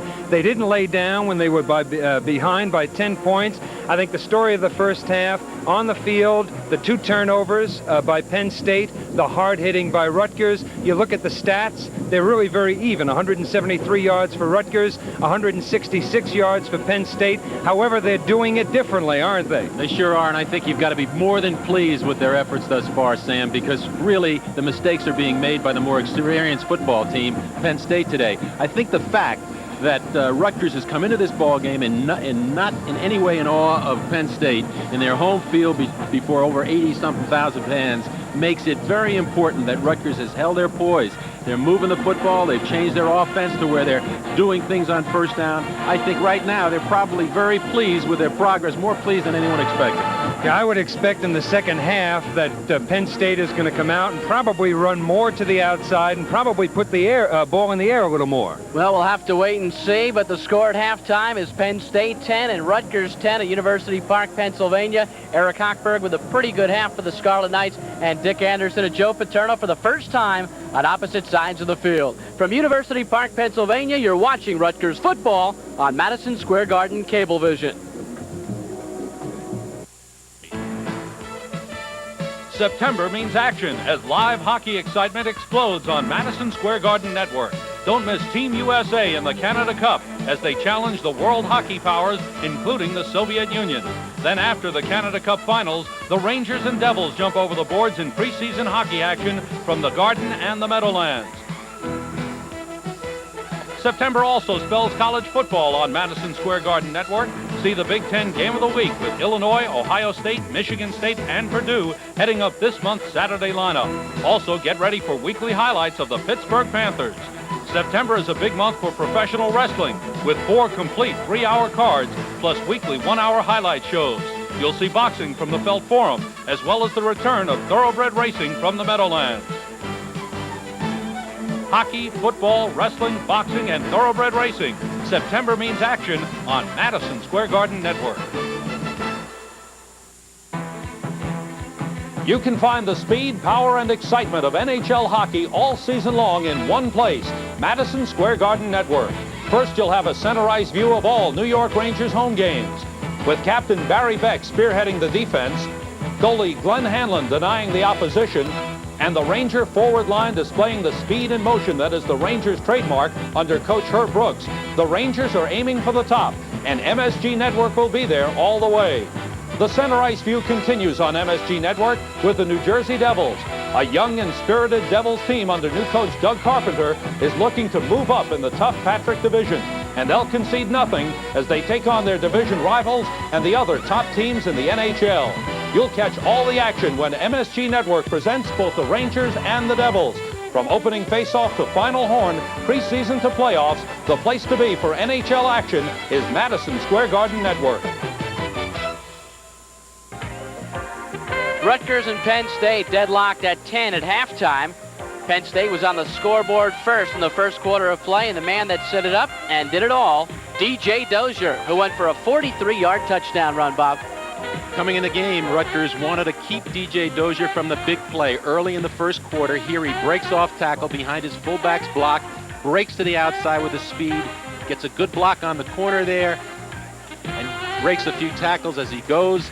Good moves and makes the big play. But that was the only time really in the first half he did that, because Rutgers came back to defend against that play and the sweeps very effectively the rest of the first quarter and the second quarter. After Penn State kicked a field goal and Rutgers a field goal, Eric Hochberg got the Scarlet Knights in the end zone. Early in the first half, Hochberg rolled out on a bootleg. This time, once again, rolls out, perhaps getting those linebackers to come up. Looks to the left, does not find anybody, looks to the right, sees the open man, hits him for a touchdown, but he had the good pass protection. That was the key. And as far as first half statistics are concerned, Rutgers doing most of the work in the air, Penn State doing it mostly on the ground. Gentlemen? And I think both teams would like to reverse that just a little bit. I think Rutgers would certainly like to have a little more effectiveness in running with the football.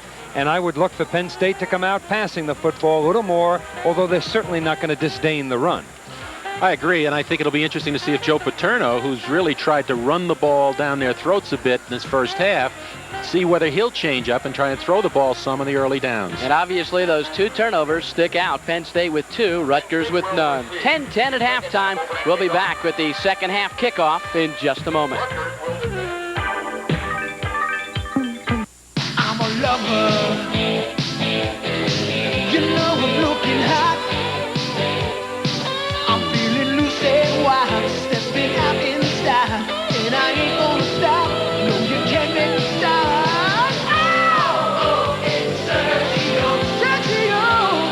Oh, it's Sergio. Sergio. Oh, it's Sergio. Sergio. What do you call a line of credit that can give you up to $100,000 as fast as writing a check? Powerful.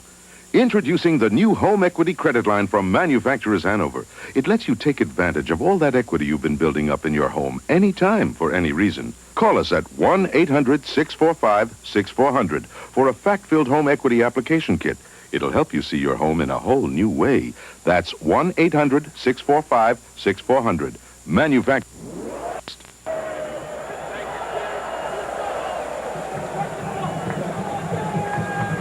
Well, the wind has been a factor so far in this football game. Both teams have scored with the wind at their back. All 20 points coming with the wind at the back.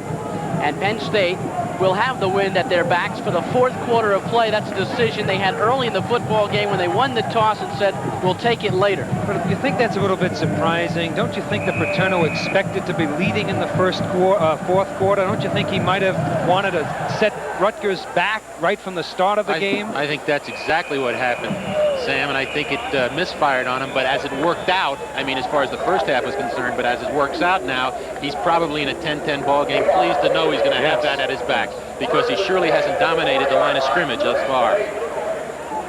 Well, Gary Liska boomed one through the end zone, and Penn State will start from their 20. They are playing into the wind. Again, the wind is going in Rutgers' favor in this quarter. 10-10 football game. Doug Strang so far today has not been very effective. 4 for 11, 30 yards, and 1 interception. Tony Mumford starts at tailback for Penn State, and Tim Manoa as the fullback. And the handoff, that's D.J. Dozier, not Mumford, and Dozier gets 3 yards. The injury on Dozier, by the way, he injured his neck. There was somewhat of a pinched nerve. They were not sure how serious it was.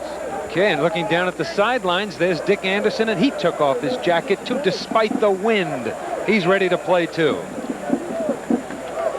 Dick Anderson in his debut as the Rutgers University new head football coach. Took over the reins on January 11th, 1984. All the months of preparation have culminated with the game today. Manoa is stacked up behind the line by Tyrone Stowe. Well, that's what Tyrone Stowe can give you. That's what Lionel Washington can give you. The big play, breaking into the backfield. Watch number 41 get the ball carrier before he can get up ahead of steam, and that's a good tackle. You know, the thing that's interesting is they're playing a basic 5-man front, 2 linebacker defense, just good positioning. and then moving on the football, and that time they threw him for a loss. When you were coaching, what's the first thing you wanted from your team? Hitting. Okay, they're hitting. 3rd and 9 at the 21. Doug Strang back to throw. Has time. Running out of the pocket. Now the pressure is on. Strang reverses field. Has a first down at the 33. Butch Young made the tackle, but for the second time today, Strang shows us the ability to scramble. Very interesting as he tries to develop here. He's looking for a single receiver, his wide out to this side. Kevin Campbell, when he doesn't see he's open, he starts to run. Now he's going to cut it back, and that's where your pursuit cannot overplay, and Rutgers gets caught on the backside and gives him a chance to get upfield. The ever-present Mr. Young making the play. Strang 4 carries, 39 yards in this football game. 1st and 10, Nittany Lions at the 32. Strang rolls to his right. And he keeps it again. And Strang is to the 40-yard line and takes a good hit from Roger Pollard. And he's not happy about it. Of course, that adds a dimension to your football team when your quarterback can run with a football. I don't think that Strang is an outstanding runner, but anybody, what you have basically is 11 against 11 when your quarterback is running like that. Doesn't have great speed, but he makes some good cuts. He has good vision. He sees where the open areas are. Doug Strang out of Linwood, New Jersey, last year tossed 19 touchdown passes and accounted for 1,944 yards. 2nd and 2 at the 40. Strang hands to Dozier. DJ with a first down. He's in Rutgers territory, and he's tackled at the 46-yard line by Roger Pollard and Steve Twomley. And that shows you the ability of Dozier. Dozier, that play was intended to run inside. As he breaks it, he follows his fullback up inside, but he sees an opening to the outside. He has the speed and the quickness, and now he's off for a big gain, making a big play out of it. DJ Dozier, he's an excellent football player. DJ Dozier, a year ago, the first freshman in Penn State history to run for over 1,000 yards in a season, and that's saying a lot. They've had some good running backs. 1st and 10, Nittany Lions. Strang, quick drop back, throws incomplete, intended for Sid Lewis. Well, last year after the Alabama game, Ray Perkins said that Dozier is going to make them forget about Kurt Warner and all the other great running backs here at Penn State. Also, Joe Paterno had said earlier on that Doug Strang is a better athlete than Todd Blackledge, so maybe he is a pretty good runner. And I think he means that, Sam, and just what you described a few plays ago, his ability to run. Blackledge was a superior passer, but really was not a runner. 2nd and 10 at the 45 of Rutgers. Just underway, 3rd quarter, tied at 10. Strang, play action pass. Looking for Dozier, in trouble, and sacked by Roy Oak, the walk-on freshman. Okay, it's a little bit of a gamble when you blitz your linebackers, but certainly it paid off for Rutgers on that last play. It was a blitzing situation, and Penn State's trying to throw a little middle screen here as we look at Dozier trying to get loose up the middle, but beautifully covered. Washington comes up, plays good position. He couldn't dump the ball off on him, and he's thrown for a big loss. Great defense on the part of Rutgers. And we spoke to Otto Neidinger last night, the defensive coordinator for Rutgers. He said Lionel Washington not only can run after the quarterback, but drops well. Strang to throw on 3rd and long. In trouble again. Gets it out to Dozier. He dances by a one-man, but that's all. He is tackled at the 48-yard line, corralled by Harry Swain and by Lionel Washington. Okay, that time he had good pass protection, more than enough time to unload the football. Good coverage downfield. Could not find a man. You'll see now. You got to give your quarterback, what, 2.5 to 3 seconds.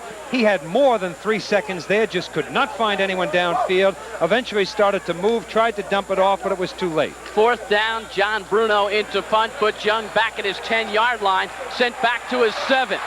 Young to the 10, trying to get to the outside, and he is tripped up at the 11-yard line. And Rutgers will start from a hole for the first time in a long while. Drew Bykowski came up to make the tackle. 10-10, 10:38 left, 3rd quarter of play. We'll be right back.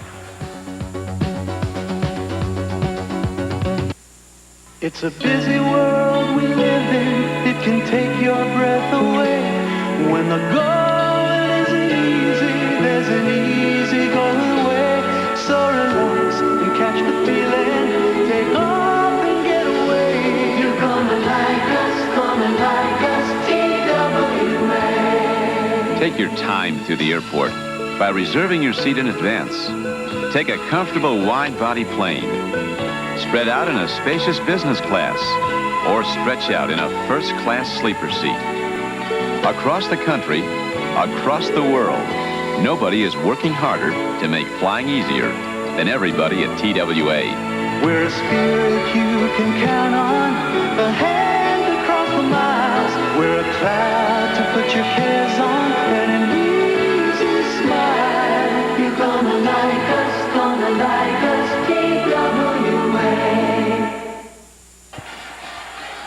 We're in the Nittany Valley at the foot of Mount Nittany. Beaver Stadium. Rutgers has the football at their own 11-yard line, 1st and 10. Tie football game, 10 apiece. And a big play in the backfield as Vernon Williams is stacked up by Dan Morgan. So many times in the history of this football program here at Penn State, it's been the defense that they rally around. Now they've got great field position. The defense, having Rutgers in a hole, came after him that time. Rutgers came out with split backs and tried to run a sweep back to the tight end side, but they were just outmanned. They've got themselves facing a 2nd and long, and above all things here, Sam, they can't afford to make a mistake. 2nd and 13, Rutgers from their own 8-yard line. The crowd coming alive at Beaver Stadium. Hochberg play action pass, throwing for Baker, and it is incomplete. Almost picked off by Mike Zordich. Well, I think you have to just mark that down as a bad pass by Eric Hochberg. He had Baker out on the flat. Had he led him properly and thrown more toward the sideline, it would have been a completion. Again, you just don't know if they haven't had enough time to work with themselves or it was just a bad decision by Hochberg. I think it's interesting to see he's played very well and he's thrown the ball well at times, but every once in a while he seems to look at one receiver only, and I think he's got to have more vision than that in order to be the complete quarterback. 3rd and 13 from the 8. Draw. Williams goes nowhere. He is stacked up by number 34, Bob White, by Dan Morgan, and by Todd Moll. Yeah, I think once again the Penn State team was blitzing on the play. It's a gamble. Sometimes it works for you, sometimes it doesn't. That time they were blitzing right in the hole where Rutgers was trying to run that draw play. Kevin Woods and Ray Isom drop back deep. Darrell Giles, the short man. Gary Liska will punt for Rutgers, 7 yards deep in his end zone.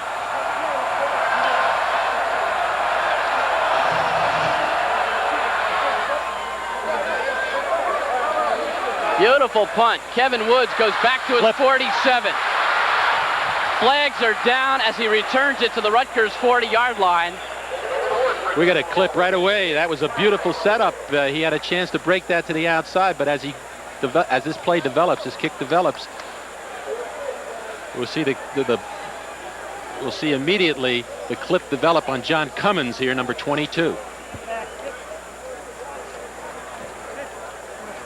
Inadvertent. I don't believe that, you know. Inadvertent, but the kind of mistakes that Penn State has been making thus far in this ball game. Well, what a difference the wind does make. He kicked that from well into the end zone, and the ball went out past the 50-yard line.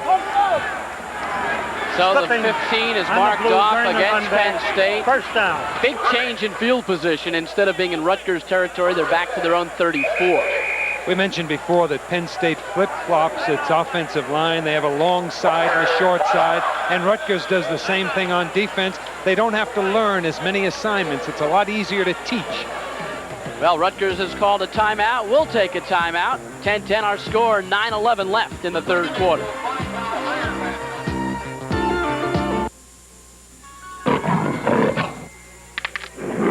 High-performance photography lets you capture the nightlife. The Minolta X700, from computer program where you set nothing, even in flash, to creative manual where you control everything. It stops the action in any light at 3.5 frames a second. The Minolta X700, the only camera ever voted Camera of the Year on 2 continents. Only from the mind of Minolta. Some people make a lot of noise about truck deals, and some give you special effects. But Mitsubishi gives you real value. During the Mitsubishi Summer Special, limited time factory incentives can mean real savings for you on a rugged new Mitsubishi Mighty Max pickup. The only trick is getting there before they're all gone. See your participating Mitsubishi Motors dealer now. Back at Beaver Stadium, Bruce Beck, Sam DeLuca, Bob Cacciola, a 10-10 football game.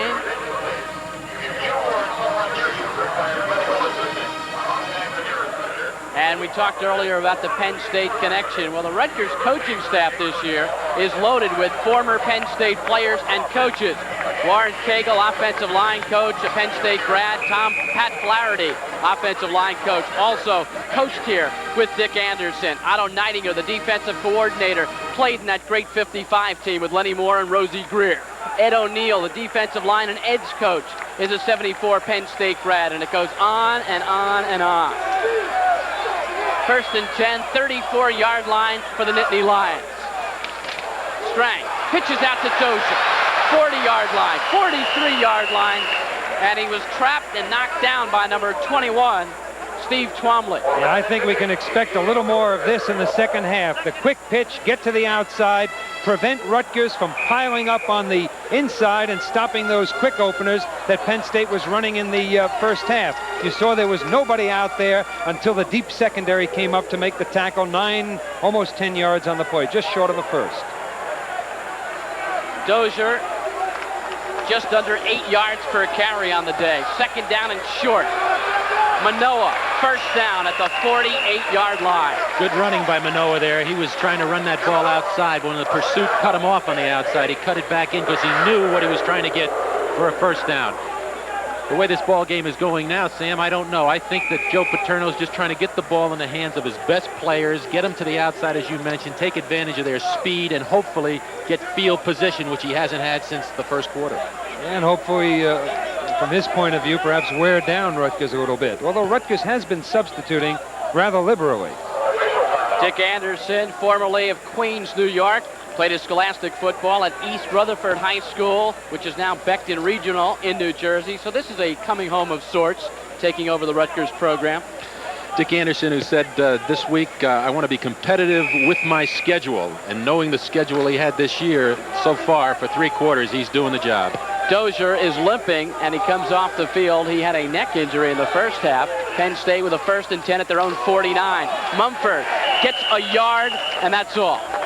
Good pursuit by the Rutgers outside linebacker, Paul Halata. Penn State continues to try to run back inside, either to cut the ball back inside or with some misdirection, and it doesn't seem that offensive line are holding their blocks long enough. Rutgers is reading well. They've had much more success to the outside, even on plays that were designed to go up to the inside where they broke it to the outside. That's when they've really hurt Rutgers, but they do have considerable rushing yardage. They now have 173 yards on the ground. Strang rolls out on 2nd and long.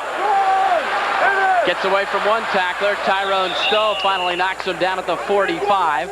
He'll be shy of a first down by about 3. And Roy Oak, the freshman, making his presence known early. I think Strang came out that time looking for his tight end, a guy he's been trying to find all day. He really hasn't been open. Domidio.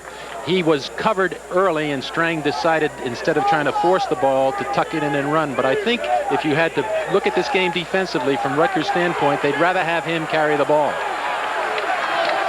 3rd and 4 at the Rutgers 45. Strang back to throw.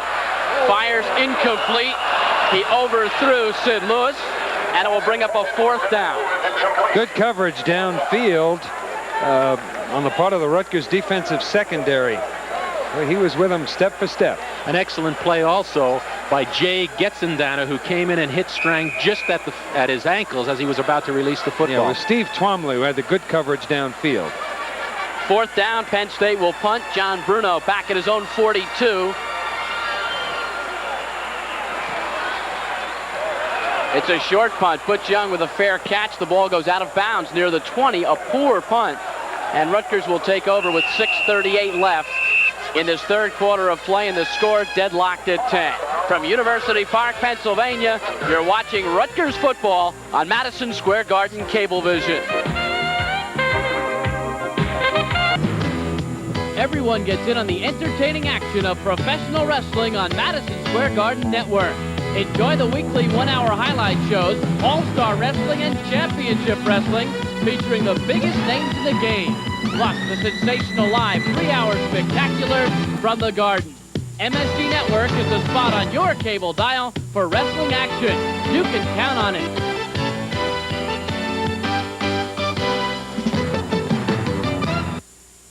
Enjoy all the excitement of New York Knicks basketball in person at Madison Square Garden. There's nothing like being right here at the world's most famous arena as Bernard King and the Knicks try to climb the ladder right to the top of the NBA. There are good seats available for season tickets as well as on an individual game basis. For ticket information, call 212-563-8000.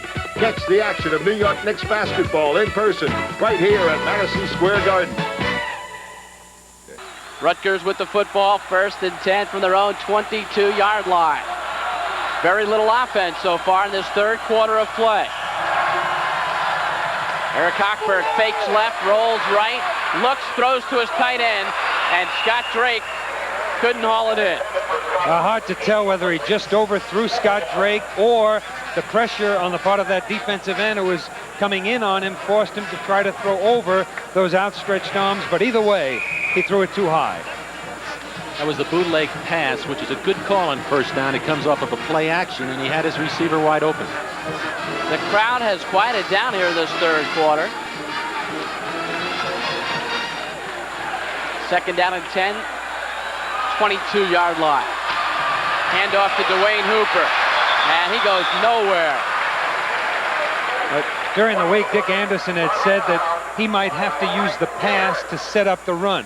For years, coaches have been talking about using the run to set up the pass. The one obvious disadvantage of using the pass to set up the run is that I don't think there's any more chance of breaking the long run. Whereas when you go the other way, you use the run to set up the pass, obviously you can break that bomb. That's what you're hoping for. Draw in the defensive secondary and hit your receiver down deep for the long gainer. 3rd and 9 at the 23. Hochberg swings it out to Williams. Williams breaks a tackle, and he's close to the first down. Fumbles the football, and Penn State recovers at the Rutgers 30. And that's just the thing we talk about. You play position, you get good field position. Penn State's had Rutgers in the hole here in the third period. They're looking for the turnover. That was a beautiful play. Great extra effort on the part of the back here as he catches the ball, but in doing so, he coughs it up. See, it's a mistake on the part of Rutgers, a mistake on the part of Vernon Williams, the type of mistake you can live with, however, because it is caused by the extra effort. He knew where that first down marker was. He was trying to get the first. Look at that. Great spin away. He picked up 4 extra yards there, and now he's struggling for the first. That's frequently when the fumble occurs. I can live with that. Can you? Yep. Penn State has the ball on the Rutgers 30. First turnover in the game for the Scarlet Knights. Strang, and first down, pitches back to Mumford, runs out of running room, and he's out of bounds after picking up 2. Paul Halata chased him out of bounds. And now you're getting back into the Penn State type of offense there where they have field position. They think they have an advantage. Immediately they come to their tailback. This time it's Mumford going back into the sideline, away from the field, away from the formation, but he can't find the running room because the Rutgers defense, ends, linebackers, are playing good defensive position. Mumford on the day, 7 carries, 6 yards. Doziers has 12 carries for 94 yards. 2nd down and 8, Penn State. Mumford cuts to the inside, runs by Royo, gets to the 23. It will bring up a 3rd and 3 or 4. John Cummins made the stop. You saw the graphic a moment ago. Penn State had 2 turnovers in the first half. That was the first turnover for Rutgers today, and it's the reason that you have a 10-10 score at this point. The one thing that Rutgers cannot do, obviously, is turn over the football to a team with superior talent and perhaps more depth. No question about more depth. Right. 3rd and 4 at the Rutgers 24. Twins to the right for Strang. He rolls to the right, comes back against the grain, in trouble, throws, complete for a first down. Herb Bellamy has it at the Rutgers 13, and I think, Bob, Strang did some improvising that time. He improvised. He was ready to tuck that ball in like he's been doing when he's been in trouble and go for it himself. But going back to Sam's point that was made earlier that he's a better athlete perhaps than Todd Blackledge, he shows it here by his ability as he goes to scramble. He sees he doesn't have it. Now he looks upfield, and he makes an excellent pass to a receiver who came underneath open late. That's poise also, isn't it? Yes, it is, and that comes from a season of being under the gun. First and 10, Nittany Lions. 4:38 third quarter. We're tied at 10. Strang back to throw. Fires, incomplete. Intended for Dean DeMidio, and John Cummins made a beautiful play. Excellent play by John Cummins. You saw him leave his feet. I don't think he had a chance of making the tackle had the pass been complete. It was go for broke. You'll see him leap now. Watch number 22, who blocked 2 punts last year for Rutgers.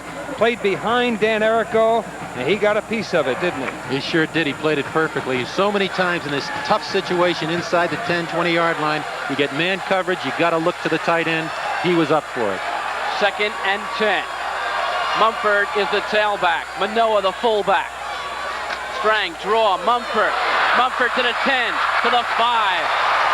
Very close to a first down, as the senior from Lindenwold, New Jersey, found some running room. This is just an isolation play, a little what we call a sprint draw type action, where he comes back and hands it to his tailback, and he just runs well. Probably the best run Mumford has made all day. He picked his way down. He knows where he is on the field. He got inside the 10-yard line, and they're looking at a 3rd and short. You know, last year, Mumford played a lot at fullback. He's happier, he says, at tailback. 3rd and 3 at the Rutgers 5. Full house backfield. And very close to a first down is David Clark. Once again, Dick Anderson, and there you see him. Really, all he can hope for is to try to eliminate mistakes. And perhaps sometimes we up here in the booth make too much of football, the offensive formations, the defensive formations. It still comes down to blocking and tackling. When your team is giving you a 100% effort, as Rutgers has given Anderson today, he has to be pleased about it. And here's a perfect example on a 3rd and 3. They run their tailback inside and get a great effort out of George Piquel. They're forcing a 4th and 1, and Paterno's going for it. On 4th and 1, the hand off to the fullback, Tim Manoa. And it is close. Wouldn't want to make a call from here. Twomley and Washington made the stop for Rutgers.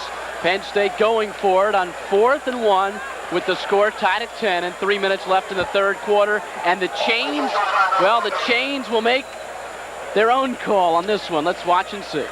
Whether he makes it or not, I think following Sam's point as far as effort goes, you can't get a better effort than that. That is tremendous in this situation. He didn't make it, and Rutgers will take over at their own 3-yard line. Boy, Joe Paterno has to be scratching his head at this point. Those are the situations where you would expect the team with a bigger offensive line and the depth and the experience to get that first down. He gambled. He went for it. Let's see who gets in there. See number 6 coming up to get a piece of him. Well, you got 6, 7 people there.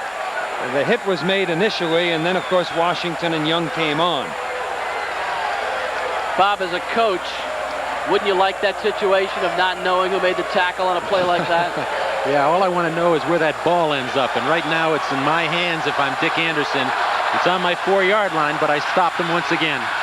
Hochberg with a full house backfield. Hands off to Hooper. Hooper goes nowhere. Good strong hit by Rogers Alexander. This is one of the toughest situations to be in. Rutgers has taken the ball over twice here deep in their own territory.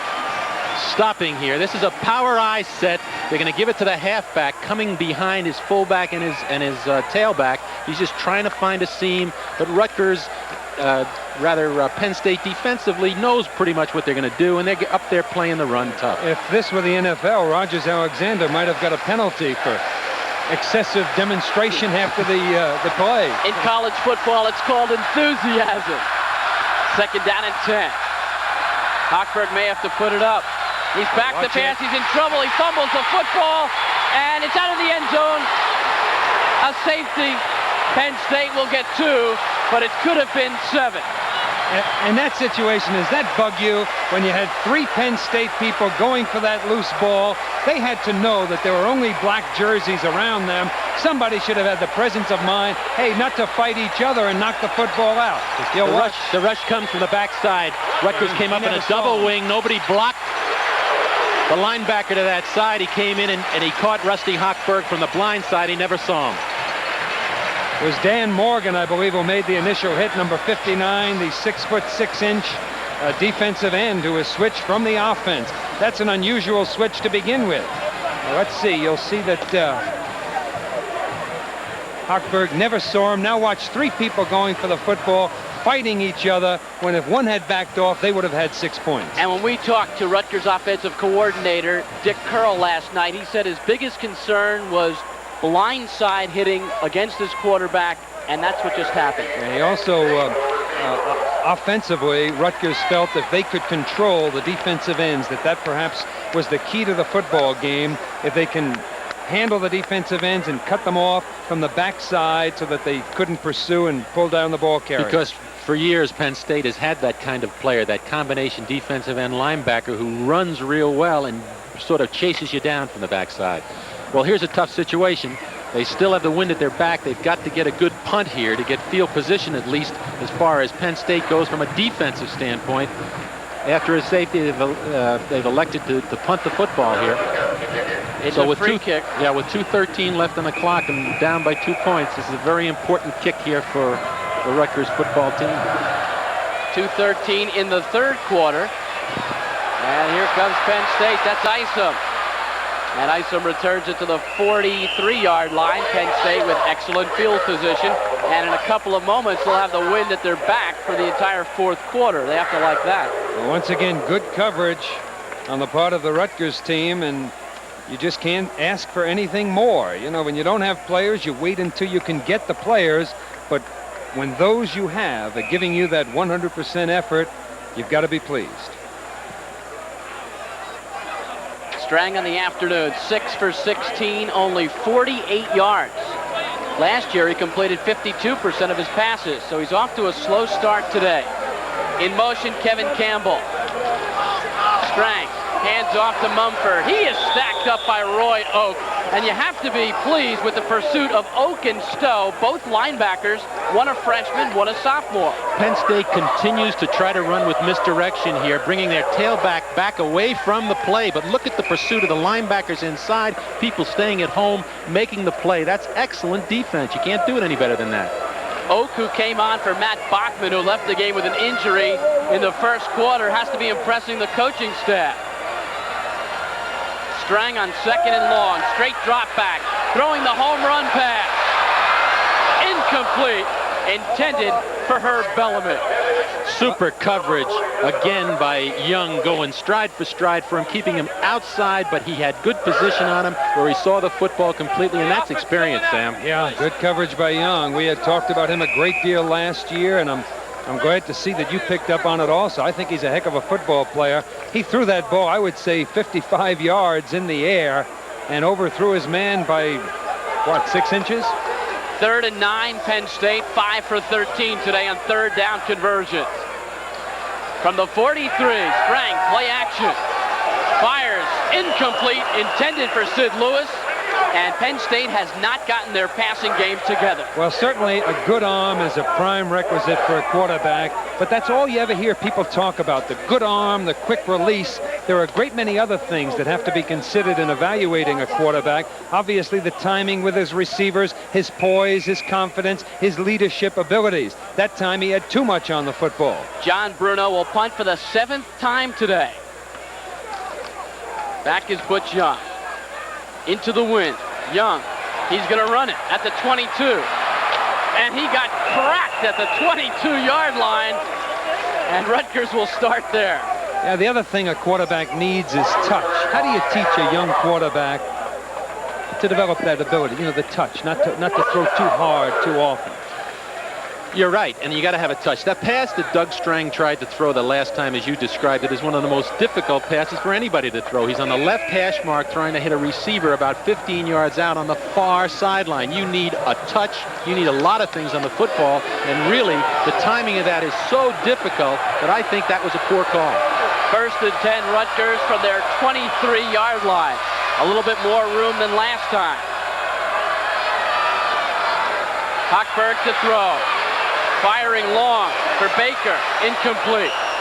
Back in the coverage was Michael Zordich, the strong safety. Zordich was 3 or 4 yards, perhaps 5 yards in front of Baker when he threw that football. What he should have done was handed off to the back faking up the middle because he had clear sailing and would easily have had a first down. You know, when you see a pass like that deep in your own territory, there's two ways to look at it. You can say they're trying to get those halfbacks off of him a little bit, driving him deep, throw the ball upfield, and then come shorter. We'll see now if that's their scheme, whether they're going to come underneath here and try and get the ball on a shorter pass to some other receiver. Second down, 10. Twins to the left. Hochberg rolls. Hochberg fires, complete to Andrew Baker, and it is ruled incomplete. Wow, but Bob's theory was absolutely correct. You know, sometimes you throw that bomb, even if there's little chance of completing it, just to keep the defense honest, just to keep those cornerbacks and safeties from coming up too quickly. Exactly, and you look at it that way because sooner or later you want to come back maybe and come for a first down and get that cushion from that cornerback where he's going to give you that distance so that he doesn't get beat deep. We'll see what happens, but going back to a point you made earlier, Sam, when you do that, you also come up with the incompletion. You end up 2nd and 10, and right away you're off schedule. But also that's the reason that you want fast wide receivers where it compels the cornerbacks to lay off. 3rd and 10. Hochberg. Blitz is on. Hochberg rolling out of the pocket. Fires. Complete to Drake. Short of a first down. Scott tackled at the 30-yard line. It will bring up a 4th down and about 3. Well, he didn't have much choice on that play. He had to unload it, but it's really remarkable to see Eric Hochberg run knowing the condition of that shattered knee. The 2 cruciates, the medial collateral, and the knee was completely rebuilt where they cut the tendon and draw it around. They say that he runs better than the other quarterback, Joe Gagliardi, despite the knee injury. By the way, there is a flag down on the play, and it is against Rutgers. But getting back to what you were saying, we talked to Jim Hochberg, who is his dad, who is the director of sports medicine here at Penn State University, and his dad said Eric worked harder than anyone he's ever seen, and perhaps it was the motivation of knowing that if he worked hard, he could come back, and he certainly had an advantage, Sam, because his dad had such great experience in that recovery process. This penalty here is going to be costly because it would have gotten, on the offense, 3rd down. Even though they didn't have a first down, they would have gotten themselves upfield where they could take advantage on 4th down to punt the ball with better field position. Now they're faced with a 3rd down and 27 inside their 10-yard line. They've got to be very careful here because whether they get the first down or not, they want to be able to punt with the wind. That is only the 4th penalty for Rutgers today. Another reason that the score is only 12-10. They have not been making the mistakes until the turnover here in the second half. 55 seconds left, 3rd quarter. 3rd and 27 for Rutgers from their own 6. Draw play. Big hole for Vernon Williams. And that's a gutsy effort by Vernon, getting 13 to the 19 and giving Gary Liska much-needed yardage. Yes, very important point. Good point, Bruce. They didn't get the first down, but those 13 yards are important. It means perhaps that Penn State will get the ball on their own 40 or 45 instead of Rutgers territory. On that particular play that time, Sam, that senior center who you've seen for a few years, Joe DiGilio, did a super job of blocking out the nose tackle for Penn State and giving the fullback a chance to run. 2nd team All-East last year. Liska from his own 10. Not much height this time. Handled by Isom at his 47. And he is stacked up at the 49-yard line. Tyrone Stowe well down the field to make the stop. A 35-yard punt, minimal return, 3 yards. One thing Dick Anderson has brought that's very evident thus far in this football game from Penn State is his ability to do well in the kicking game. The coverage today has been outstanding, and I think that's a perfect example. They had their backs to the wall, they got off a decent punt, and they really didn't give him a chance to return it. 11 seconds left in this 3rd quarter. Penn State, with their only points coming on a safety in this 3rd quarter, leads Rutgers 12-10. Doug Strang hands off to Tony Mumford. Mumford breaks a couple tackles, gets 9 yards, and that should do it for the 3rd quarter of play. Penn State will have the win in the 4th quarter, and they will carry with them a 2-point advantage over Rutgers. But so far, you have to be impressed with Dick Anderson and his coaching debut. We'll be back for 15 minutes of football here at University Park, so don't go away. Come back. Inventory.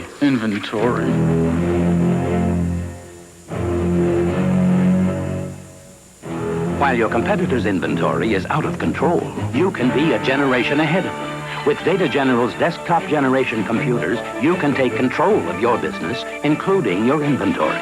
And Data General systems can grow with your business to keep you a generation ahead of your competitors. Data General. A generation ahead. What a bummer. Another engine we can't mess up. How could Mobil do this to me? Yeah, improve their super unleaded gasoline. It's really powerful. Higher octane is so... Knocking and pinging is becoming a lost art. Yeah. I just hope nobody else finds out how good their new gasoline is. How could they find out? Mobil could make a television commercial.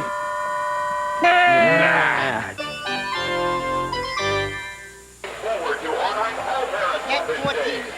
12-10, Penn State leads Rutgers. We have 15 minutes of football to play. Joe Paterno talking to Doug Strang. Joe Paterno, of course, a great record here at Penn State. 170 wins, 38 losses, 2 ties in 19 seasons.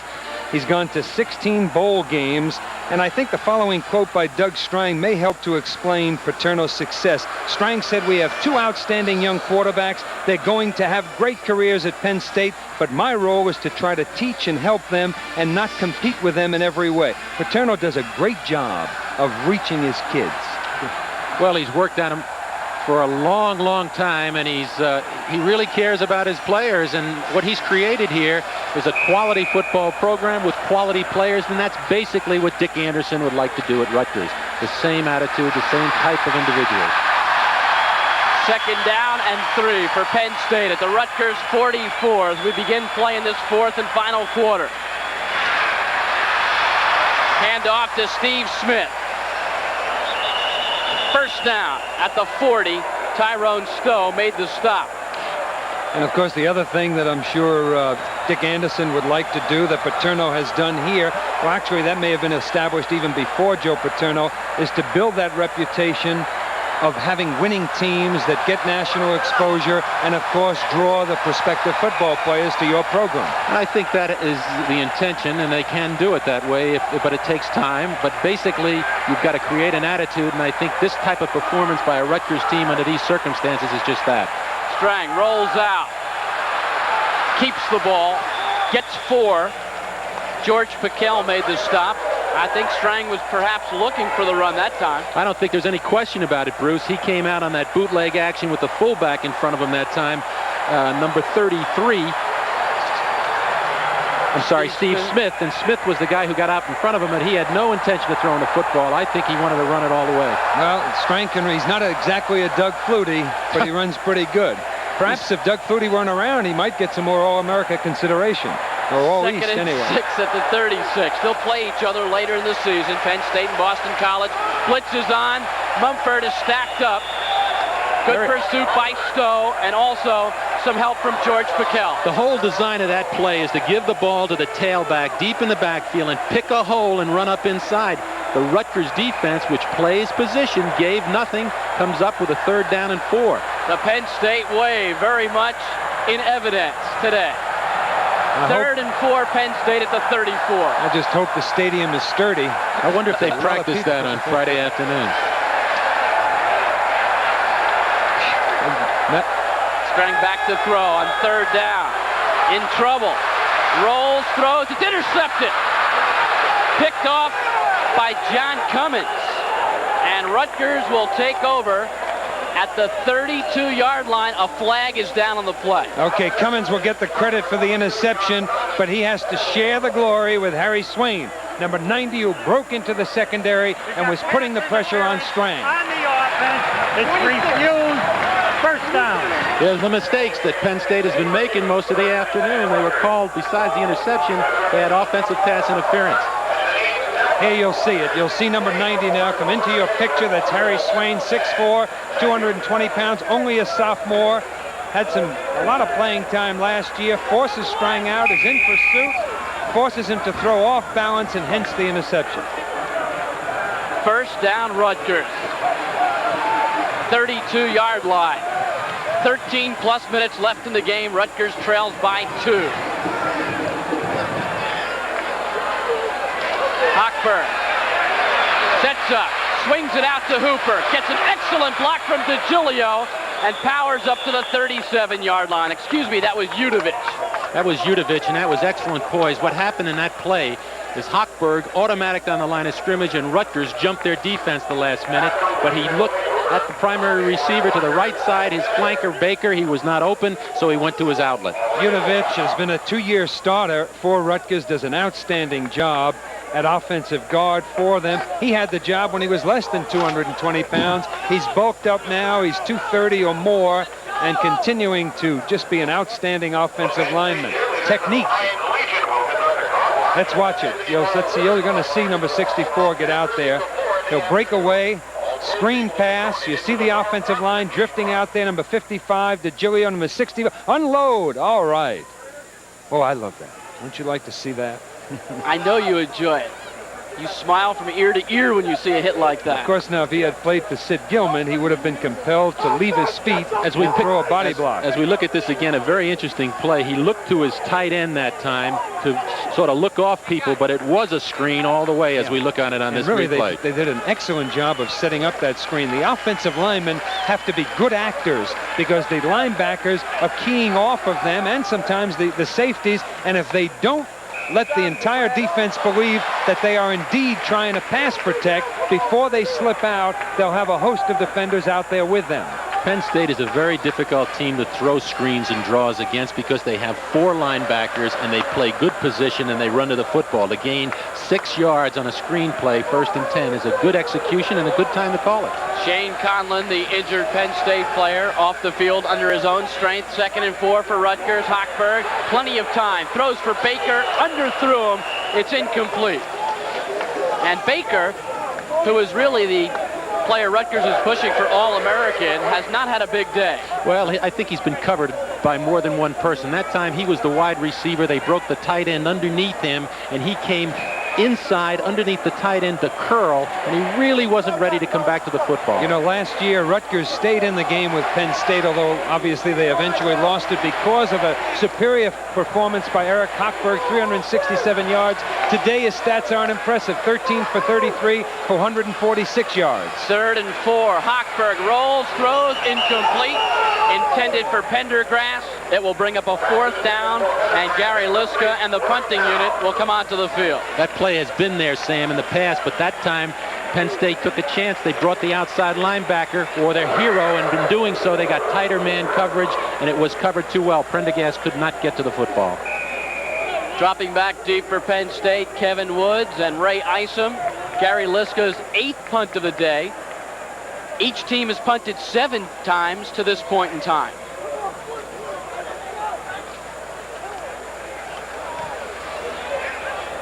Fine punt by Liska. Isom at the 30-yard line. He is tackled. And a flag is down on the play. While we're waiting to hear that call, Bruce, I just would like to revert to what I had previously said in case the impact of it did not penetrate. Last year, Rutgers hung in there because of the performance of one man, Eric Hochberg. Today, they're hanging in there. They've allowed just 12 points to Penn State at this point of the ballgame in the 4th quarter because it's a team effort. It is a team effort when you consider, Sam, that they're playing this game and generating some offense without perhaps their best offensive weapon, Alan Andrews, their tight end.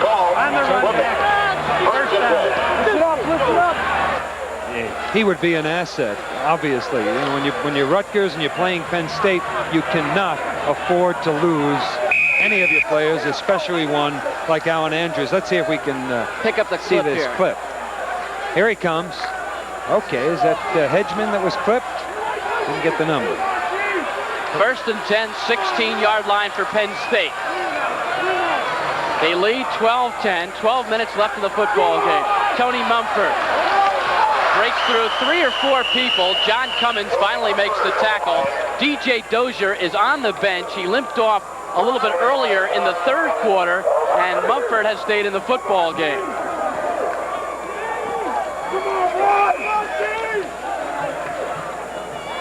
Gorgeous afternoon for football. 84,000 here at Beaver Stadium. Well, they're enjoying it. Nittany Lion enjoying it. And we are as well. Here's Strang. Strang still looking. Breaks away at the 20. Cuts back at the 25. Strang is near the midfield stripe. What a miraculous run. John Cummins made the tackle. But Doug Strang showed us tremendous running ability. I don't think you can even begin to describe it. You just got to watch it again because it tells it all itself. It's just a tremendous individual effort here as he is under the gun. He's looking downfield, trying to get the ball upfield to his wide receiver. He doesn't have the time. The pursuit is there, and then all of a sudden he cuts it back inside. And the rest is right there on the screen. There it is. 27-yard pickup. First down for the Nittany Lions at their 48. Strang, play action pass. Looking long on first down. Throws incomplete. Looking for Brian Seiberling, third string tight end. Flag down on the play. I think the one difference between the quarterback situation with Penn State and Rutgers today, Strang doesn't have overly impressive stats either. Now 6 for 21 for just 48 yards, but Hochberg has been under much more pressure. On the defense. Holding called against Penn State, and look at the rushing yards that the quarterbacks have generated. Strang with 67 yards, right. Hochberg -2. And also remember that Strang has an effective running attack going for him. Penn State has 242 yards, takes the pressure off of the passer. Hochberg does not have that luxury. Right. Rutgers just 45 yards rushing, so overall, defense, first down. Overall, I would say that Hochberg has outperformed Strang except for those scrambling efforts of Strang's. Holding against Rutgers, automatic first down, Penn State at the Rutgers 43. 10:50 left in the game. Penn State 12, Rutgers 10. Mumford now pulls up next to Tim Manoa. Mumford gets the handoff, jumps over a couple of people. 40-yard line or so. Lionel Washington made the stop. Came up in what we call a pro set with a fullback at home and a tailback, just trying to give the ball inside, but again with misdirection. For some reason, they must have come into this game thinking that Rutgers would be pursuing hard to the football, and they've played at home and stayed at home most of the afternoon. Perhaps as you look at this offensive effort, what it comes down to so far, keeping him in the ball game and ahead by 2 points, is the running of Doug Strang. 2nd and 6, Nittany Lions, Rutgers 40-yard line. Strang, quick drop back, throws to the sideline. It's incomplete. Butch Young with pretty good coverage on Herb Bellamy. Strang not really having a good day throwing the football. As you said, Bob, he's done more damage via the run, scrambling than passing. Now 6 for 20 for just 48 yards and 2 interceptions. Not very good statistics. Had some very difficult times throwing that out pattern. That's an important pass when you get against a zone coverage because you usually can make it. But right now it's important for Rutgers to hang in because Penn State with the wind, if they can be held here, keeping him away from a score, it could turn around late here in the 4th period. 3rd and 7 at the Rutgers 40. Washington after Strang. He gets away from one man, dumps it off to Mumford. Mumford's knee touches the surface, and it is short of a first down. It will be 4th and 5. And Joe Paterno's got a decision here to make because he's sitting down 4th and 5 outside his 35-yard line. He's got to make a decision whether he wants to go for this thing with a field goal or whether and which it looks like he is, or whether he's going to punt the ball. Well, you saw why Lionel Washington was appointed the defensive captain for Rutgers. He just burst in there and once again was putting great pressure on Strang and forced him out of the pocket. Injured Penn State player is Doug Strang, and it was Jay Getzendanner that made the hit. That's what happens when you expose your quarterback, when you take him out of the pocket, when you run with him. Somewhere along the way, somebody's going to get a shot at him. And I'm sure Joe Paterno does not want that style of offense from his quarterback. It's never been a characteristic. It's something they do, but he really doesn't feature it. Yeah, I think that when you have good personnel and you feel you have a good football team, you want to protect your quarterback just like on defense. You don't Penn State doesn't have a history of blitzing, do they? I would think that with good personnel, they blitz a lot in passing situations when they have to. There's a look at John Schaefer, who is the 2nd-string quarterback at a Moeller High School in Cincinnati. And if Strang, for some reason, cannot return, it would be Schaefer that would be called upon. A lot of Penn State players have been injured today. It's got to indicate that Rutgers is really playing a physical game. Back to punt, John Bruno. Butch Young waits at the 10. Bruno trying to hold it up with the wind at his back. Into the end zone. It will come out to the 20, and Rutgers will have the football with 9:34 to play, trailing 12-10. We'll be back with more football from Beaver Stadium in a moment.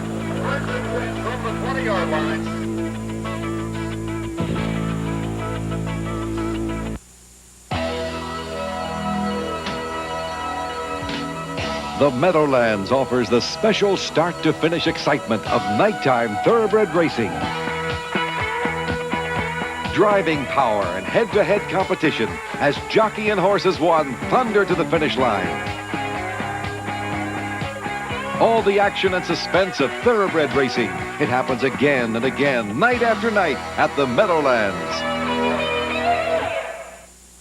There are a lot of logical, factual, meaningful reasons to serve Hebrew National hot dogs. They have a beefy color. They're crammed with 100% pure beef, contain no non-meat fillers. They're bursting with flavorful seasonings, overflowing with juices. But the very best reason to serve Hebrew National hot dogs is the one written all over someone's face when they eat one. Hebrew National. You'll not only taste the difference, you'll see the difference. Rutgers takes over 1st and 10 from their own 20, trailing by 2. Fourth quarter, Beaver Stadium, University Park, Pennsylvania. Eric Hochberg on first down, hands off to Albert Smith.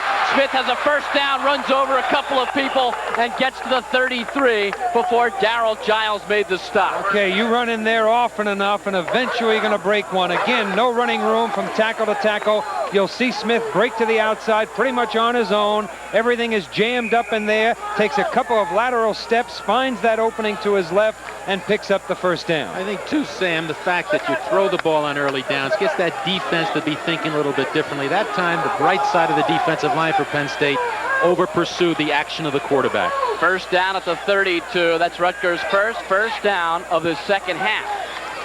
Here's Williams to the outside. He has some running room.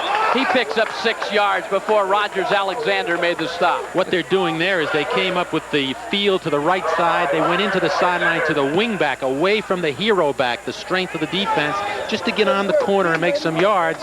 They got enough yards. They got 5. Vernon Williams is down on the field. It has been a physical football game. Both teams have been banged up. We see this now as they sit in this backfield. The ball comes back to Williams. He's running to the outside. He gets a good block on the corner here, which gives him a chance to get outside. And he breaks it up. When you can average 5 yards going back into the sideline in 1st and 10, you're well ahead of schedule. Penn State scored 10 points in the first quarter. Dozier a touchdown run of 43 yards. Ganchitano a 20-yard field goal. Rutgers came back in the second quarter. A 40-yard field goal by Tom Angstadt. A 4-yard touchdown pass from Eric Hochberg to Dwayne Hooper. We were tied at halftime 10-10. Only scoring in the third quarter, a safety as Hochberg lost the football in the end zone. Penn State pushed the ball past the end of the end zone, and that's where we stand. 12-10 Penn State, 8:52 left to play. Rutgers with the football, 2nd and 5 from their own 38. Yeah, 2 good running plays by Rutgers. If they can continue to do that, of course, that would take a lot of pressure off of Eric Hochberg, and perhaps he can increase that completion percentage. Now 13 for 34. Curtis Stevens checks in as a fullback, replacing Vernon Williams. Hochberg back to throw, swings it out to Albert Smith. And Smith gets to the 36, picking up 3, and that is all. Lance Hamilton came up to make the stop. Again, that screen pass that was so effective for Rutgers on their last series. That time the defense read it. The offensive linemen were out there, but so were those linebackers. That was an excellent play by Hamilton because he read it quickly as you described it, Sam, and he not only came up and made the play, but he made the play for a loss. 3rd down, 7 at the Rutgers 36. Twins to the right. Rutgers stays in the eye. Hochberg rolls out, being pursued from the weak side, throwing long for Baker, and it's incomplete. Baker turned back over his left shoulder, almost made the catch. It's incomplete, though. See, again, the ball was slightly underthrown, of course, thrown to the wrong side, but you've got to evaluate the entire situation as we focus in on Baker. What you can see here is that Hochberg is under great pressure and perhaps lost sight of Baker and eventually unloaded it. You see Baker stop, try to come back. And there was a collision, but it was inadvertent. I don't think I would have called that, huh? No, I think it was the right call. I think it was a good defensive play by the cornerback. Lisco back to punt on 4th down, and he shanks this one off the side of his foot. It takes a Penn State bounce, and it gives the Nittany Lions position at their own 46-yard line. Just an 18-yard punt by Lisco, and the Nittany Lions will take over with 7:40 to play. Going into that punt, he was averaging 38.5 yards per punt, and that's an unfortunate one at this time. Penn State leads it 12-10, 4th quarter of play. Listen.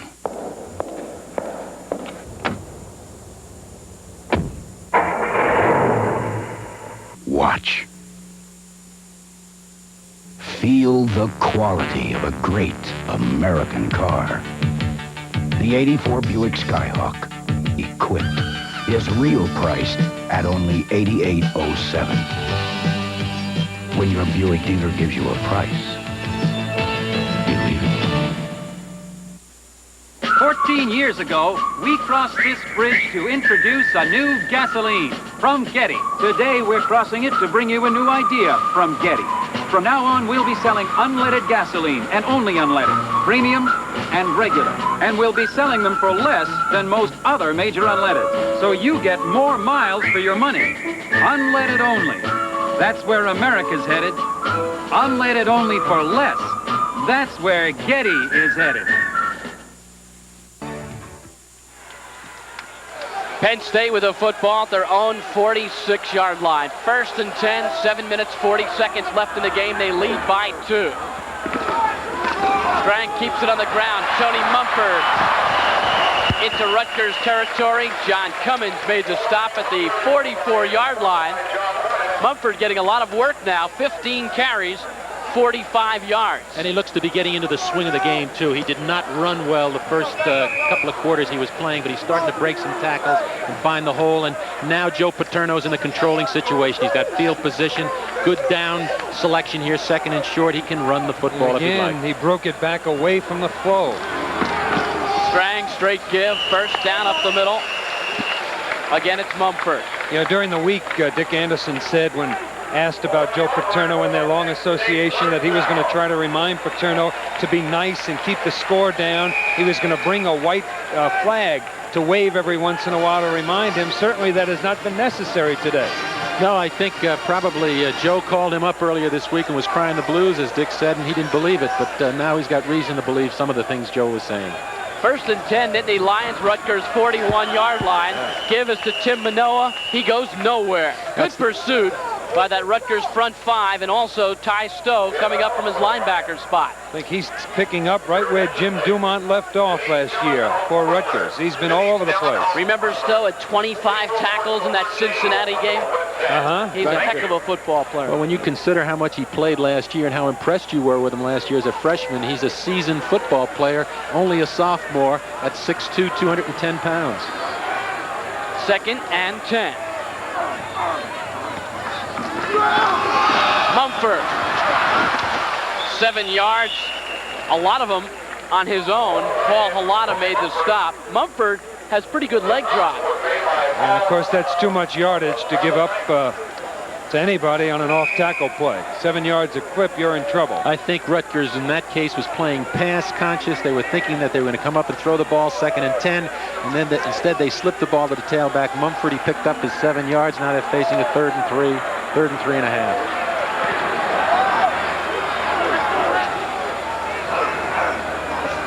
Split backs, they keep it on the ground. Mumford with good leg drive again, close to a 1st down. Mumford's the kind of football player that if he was at any other school, might be a starter. He has been a competitor all throughout his career here at Penn State. You're talking about the difficulty that Penn State has had in throwing the football. Remember, they lost their outstanding wide receivers, the split end Kenny Bow and the flanker Kenny Jackson. In fact, none of the receivers playing today has had very much experience. Which surprises me too, Sam, because even though their wide receivers are all new, relatively new, they do have a tight end who has proven himself in Domidio, and they really haven't looked for him much today. You figure they might come to the guy who's been there before, but they really haven't looked for him, and part of that's been the coverage, and I'm sure also the pressure that's been applied to the quarterback Strang. And Domidio is supposed to be a better receiver than he is a blocker. That's right. Short of the first down, 4th and a foot, and the Nittany Lions will go for it at the Rutgers 31-yard line. 12-10, Penn State leads. 5:10 left in the football game.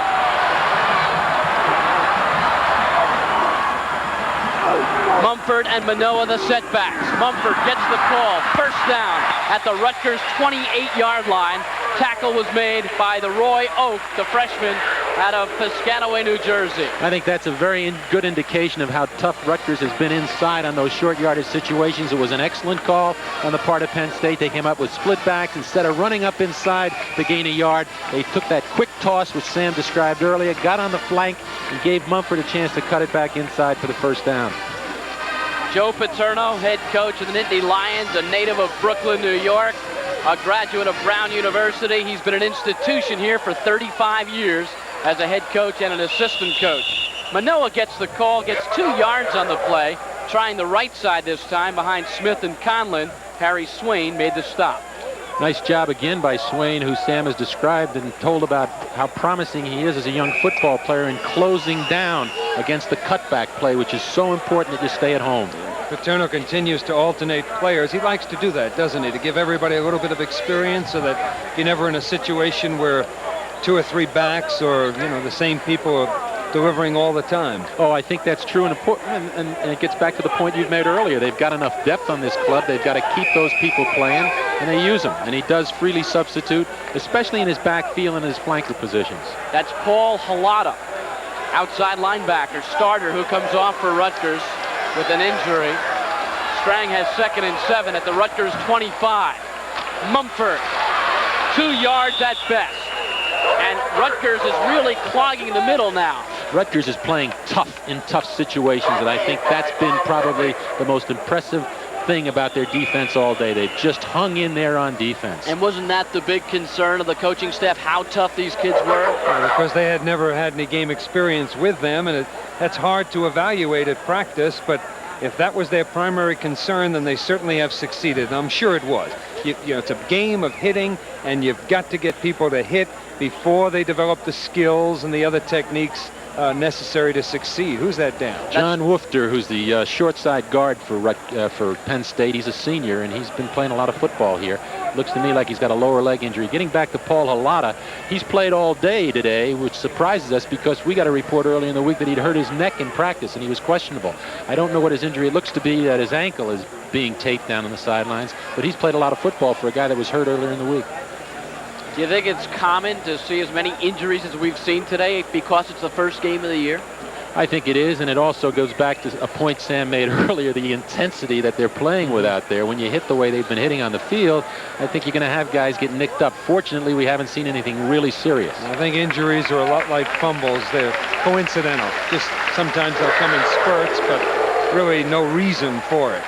Dick Anderson and his brain trust sending in Roy Oak with some defensive signals. Penn State now with a 3rd and 5 at the Rutgers 23. This is an interesting call. 3rd and 5 is a tough call, especially when you're inside what they call the scoring zone, and they're sitting in a great field position. It'll be interesting to see if he puts the ball up. I formation, Lewis wide right, Campbell wide left.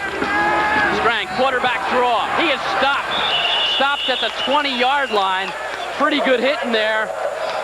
Well, he went to the well once too often, didn't he? He's hurt Rutgers quite often in this football game by running with the football. Strang has carried 10 times for 70 yards. 7 yards a pop isn't bad for anyone. Great play again. Great reaction by Jay Getzendenner, who came in because of the injury that occurred earlier in this game, and to Tony Sagnella, and he's played quite a football game for himself. Nick Gancitano will try a 36-yard field goal. It is up, and it is perfect, and it gives Penn State a 5-point lead, which means that Rutgers now must score a touchdown if they want to win this football game. So those are a big 3 points for Coach Joe Paterno. 2:59 left in the football game. Penn State 15, Rutgers 10. What do you call a line of credit that can give you up to $100,000 as fast as writing a check? Powerful. Introducing the new home equity credit line from Manufacturers Hanover. It lets you take advantage of all that equity you've been building up in your home anytime for any reason. Call us at 1-800-645-6400 for a fact-filled home equity application kit. It'll help you see your home in a whole new way. That's 1-800-645-6400. Manufacturers Hanover Trust. Investing these days is a little bit like you playing tennis against Jimmy Connors. You're going to need all the professional help you can get. Payne Weber can supply that help. A full range of services and the financial advice to help you make those difficult decisions. Because at Payne Weber, we believe the quality of life just might depend on the quality of your investments. Hey, great match. Thanks, Jimmy. Thank you, Penn Weber. Next time I want those guys on my team, okay? Penn State leads Rutgers 15-10. 2:59 left in the football game. The Nittany Lions set to kick off, and it has been close throughout this football game.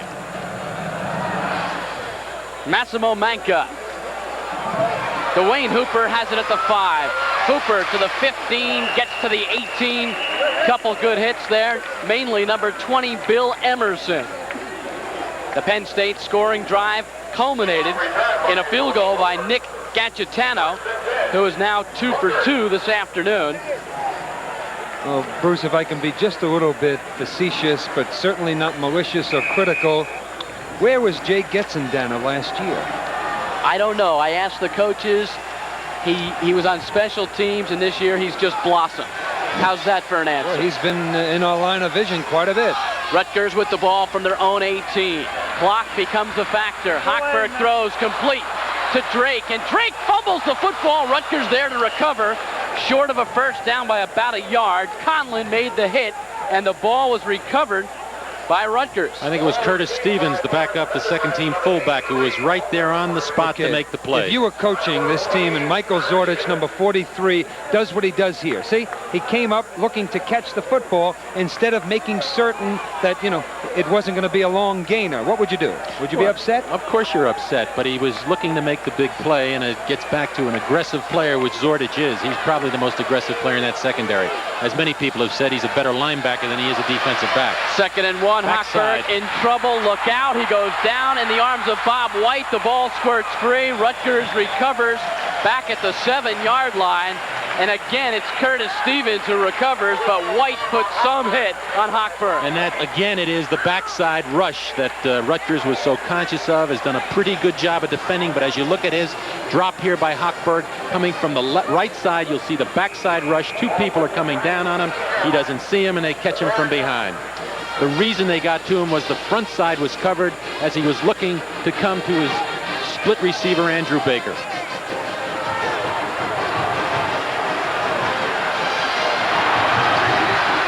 Third and 20 for Rutgers at their own 8. Hochberg firing for Baker, and it is incomplete.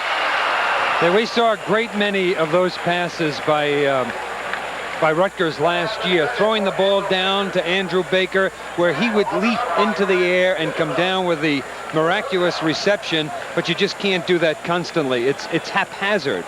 You understand it? You'll watch him here now. He lays it up, and first of all, he gets too much height on the ball. He's throwing against the wind, and that football is anybody's. Just as much Penn State's as it was Andrew Baker's. 4th down, Rutgers will punt it away. Gary Liska's 10th punt of the afternoon, back in his end zone. Isom, the lone man deep for Penn State. 1:22 in the football game. Penn State leads by 5. Isom watches it go over his head. What a punt by Liska. It's inside the 30. Against the wind, it rolls to the 24-yard line. A tremendous punt by Gary Liska, 68 yards into the wind. Well, that's going to do wonders for his average. Last year, he averaged 35.4 yards a kick.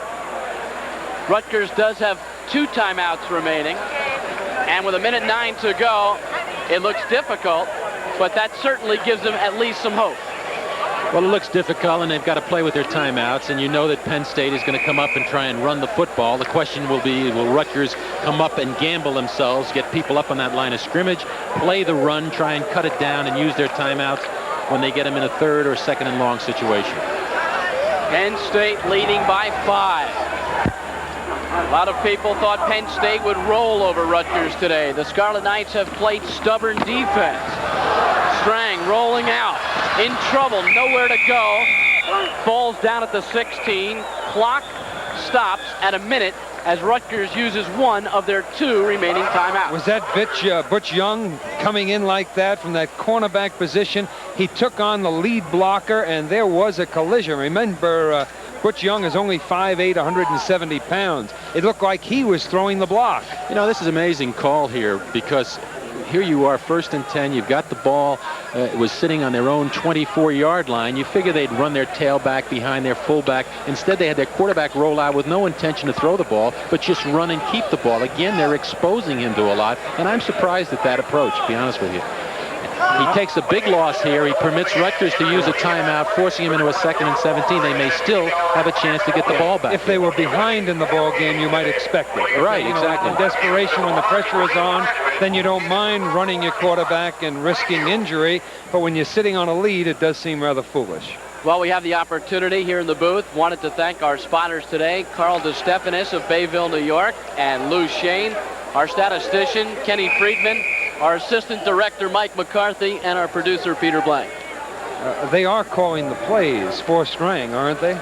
They call the plays, or they substitute the plays in, yes. In this particular case, they ran an extra back into the game with the play in the person of David Clark, who's a tailback, a junior tailback, and first time we've seen him today for Penn State. 2nd and 17. Penn State ball at the 17-yard line, and straight up the middle goes number 48, David Clark. Doesn't get much, and Rutgers has called their final timeout with 53 seconds left in the football game. Now with the 2nd down and just about 14 yards to go, no timeouts left, you can be assured that Penn State will probably run the football in this situation, bring that clock down as far as they can, and try and punt it. And it's important for Rutgers to play the run here. I don't think Penn State will put it up. I'll be surprised. I think Rutgers has been playing the run pretty much throughout the football game. But despite that, Penn State still has 275 yards rushing. Not as bad as it sounds when you consider that Strang had about 70 of those yards himself. So 63 exactly. Well, he was thrown for a loss. He had 70 a few moments ago, and then he was thrown for a loss, and that's how we came up with 63. Penn State with 3rd and 14 at their own 20-yard line. We have 53 seconds left in this football game, and it has been close throughout. Penn State led 10-0. Rutgers tied the score at 10 at halftime. Penn State added a safety in the 3rd quarter, a field goal in the 4th. They lead 15-10. 3rd and 14, Strang at his own 20-yard line. Keeps it on the ground. Manoa goes nowhere, and Rutgers will get one final shot. Now the determination, the decision has to be made by Dick Anderson, whether he wants to go after this punt or whether he wants to field the punt and maybe get himself 2 or 3 plays before this clock runs out. And Sam, here is where the punt meant something. I would go after the punt with 29 seconds remaining. I don't think there's much of a chance to get downfield. John Bruno into punt for the 9th time this afternoon. Butch Young, the lone man deep. Rutgers has everybody else stacked up on the line. 15 seconds left in the game. And Paterno has them all figured out, running for a safety. And that will give Penn State a 15-12 lead with 7 seconds to play. Paterno elected to take the safety. He will punt from his own 20, and an interesting move by the coach. Well, he didn't take Rutgers lightly right up until the very end, did he? Well, you know, there's a lot of ways to look at it, but now I look up and see 7 seconds on the clock, and you got to say it was a pretty interesting call, a surprising call, and perhaps the right call, because if he did anything, he got away from the possibility of the block, and he also got away from the possibility of giving them maybe 30-plus seconds on the clock to try and score. Definitely a smart call. And the one thing you don't expect Paterno to do now would be to punt it short and high where the team can call a fair catch and then have a free kick. And that was interesting on the part of the punter because he not only took the ball back into the end zone, but he ran around a little bit to get some time off that clock before he stepped out of the end zone. Wait a minute. Lay that on me again, Bruce. If Very good thought. I got Yes. you. I got you. Okay. Never thought of that one. Boy. We have 7 seconds left in an excellent football game. I think we can say that fairly. The three of us from the booth. It has been hard played. It has been played with intensity, and there has been execution on the part of both teams. Yeah, we're going to see a lot of good things from this Rutgers football team this year. If they keep hitting the way they did today, and of course there's no reason to expect any change or anything differently. I think the key, too, will be if they can stay healthy because they don't have great depth. But they've played a lot of players today, a lot of young players. In a tough situation, they've played extremely well. They've got to be very, very proud of their efforts. Bruno punts it. Butch Young calls a fair catch. Rutgers will get one play from their own 29-yard line, and they will have a chance to try the home run. 81 yards? No, it would be only 71. Okay. Well, aren't the... Isn't the goalpost back 10 yards, right? Yeah, I think they're going to pass instead of kick the field. Okay. Hochberg with one last shot. Rutgers has played Penn State down to the final second, something they've never done before, and that is something that merits talk. I don't think anyone anticipated this kind of a close game or effort by... They were expecting a great first game effort for a new coach, but I think when you put all the things in place, they've played very well on both sides of the football and done as much as you could expect against really a nationally ranked football team, at least in preseason. Hochberg with one more chance. 3 wide receivers. He's got to go for it all. Flag is down on the play. It's going to be procedure against Rutgers. Foul, illegal procedure. And they will try it again. 5 yards further back. Well, we've enjoyed bringing this game to you in Madison Square Garden Cablevision. Illegal procedure. We hope you've enjoyed it at home. First down. Well, Penn State certainly has a tough schedule. In fact, Joe Paterno said this is the youngest team he's had in a long time and probably the toughest schedule he's had in a long time. If they can't do any better than they did today, they're in trouble. Well, next week they have to go against a nationally ranked, many believe, maybe one of the top 4 teams in the country in Iowa. Hochberg with one last shot, throwing it deep for Baker. It is intercepted out of bounds by Lance Hamilton. 2 seconds are left, so he will get one more toss.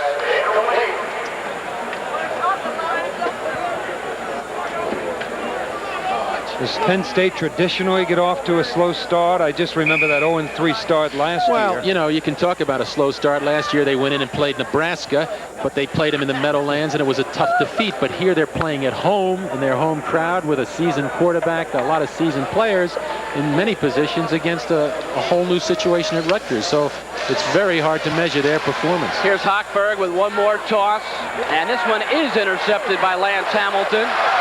And Hamilton trying to return it at the 40-yard line, and Rutgers won't let him score, and that's the way the football game will end.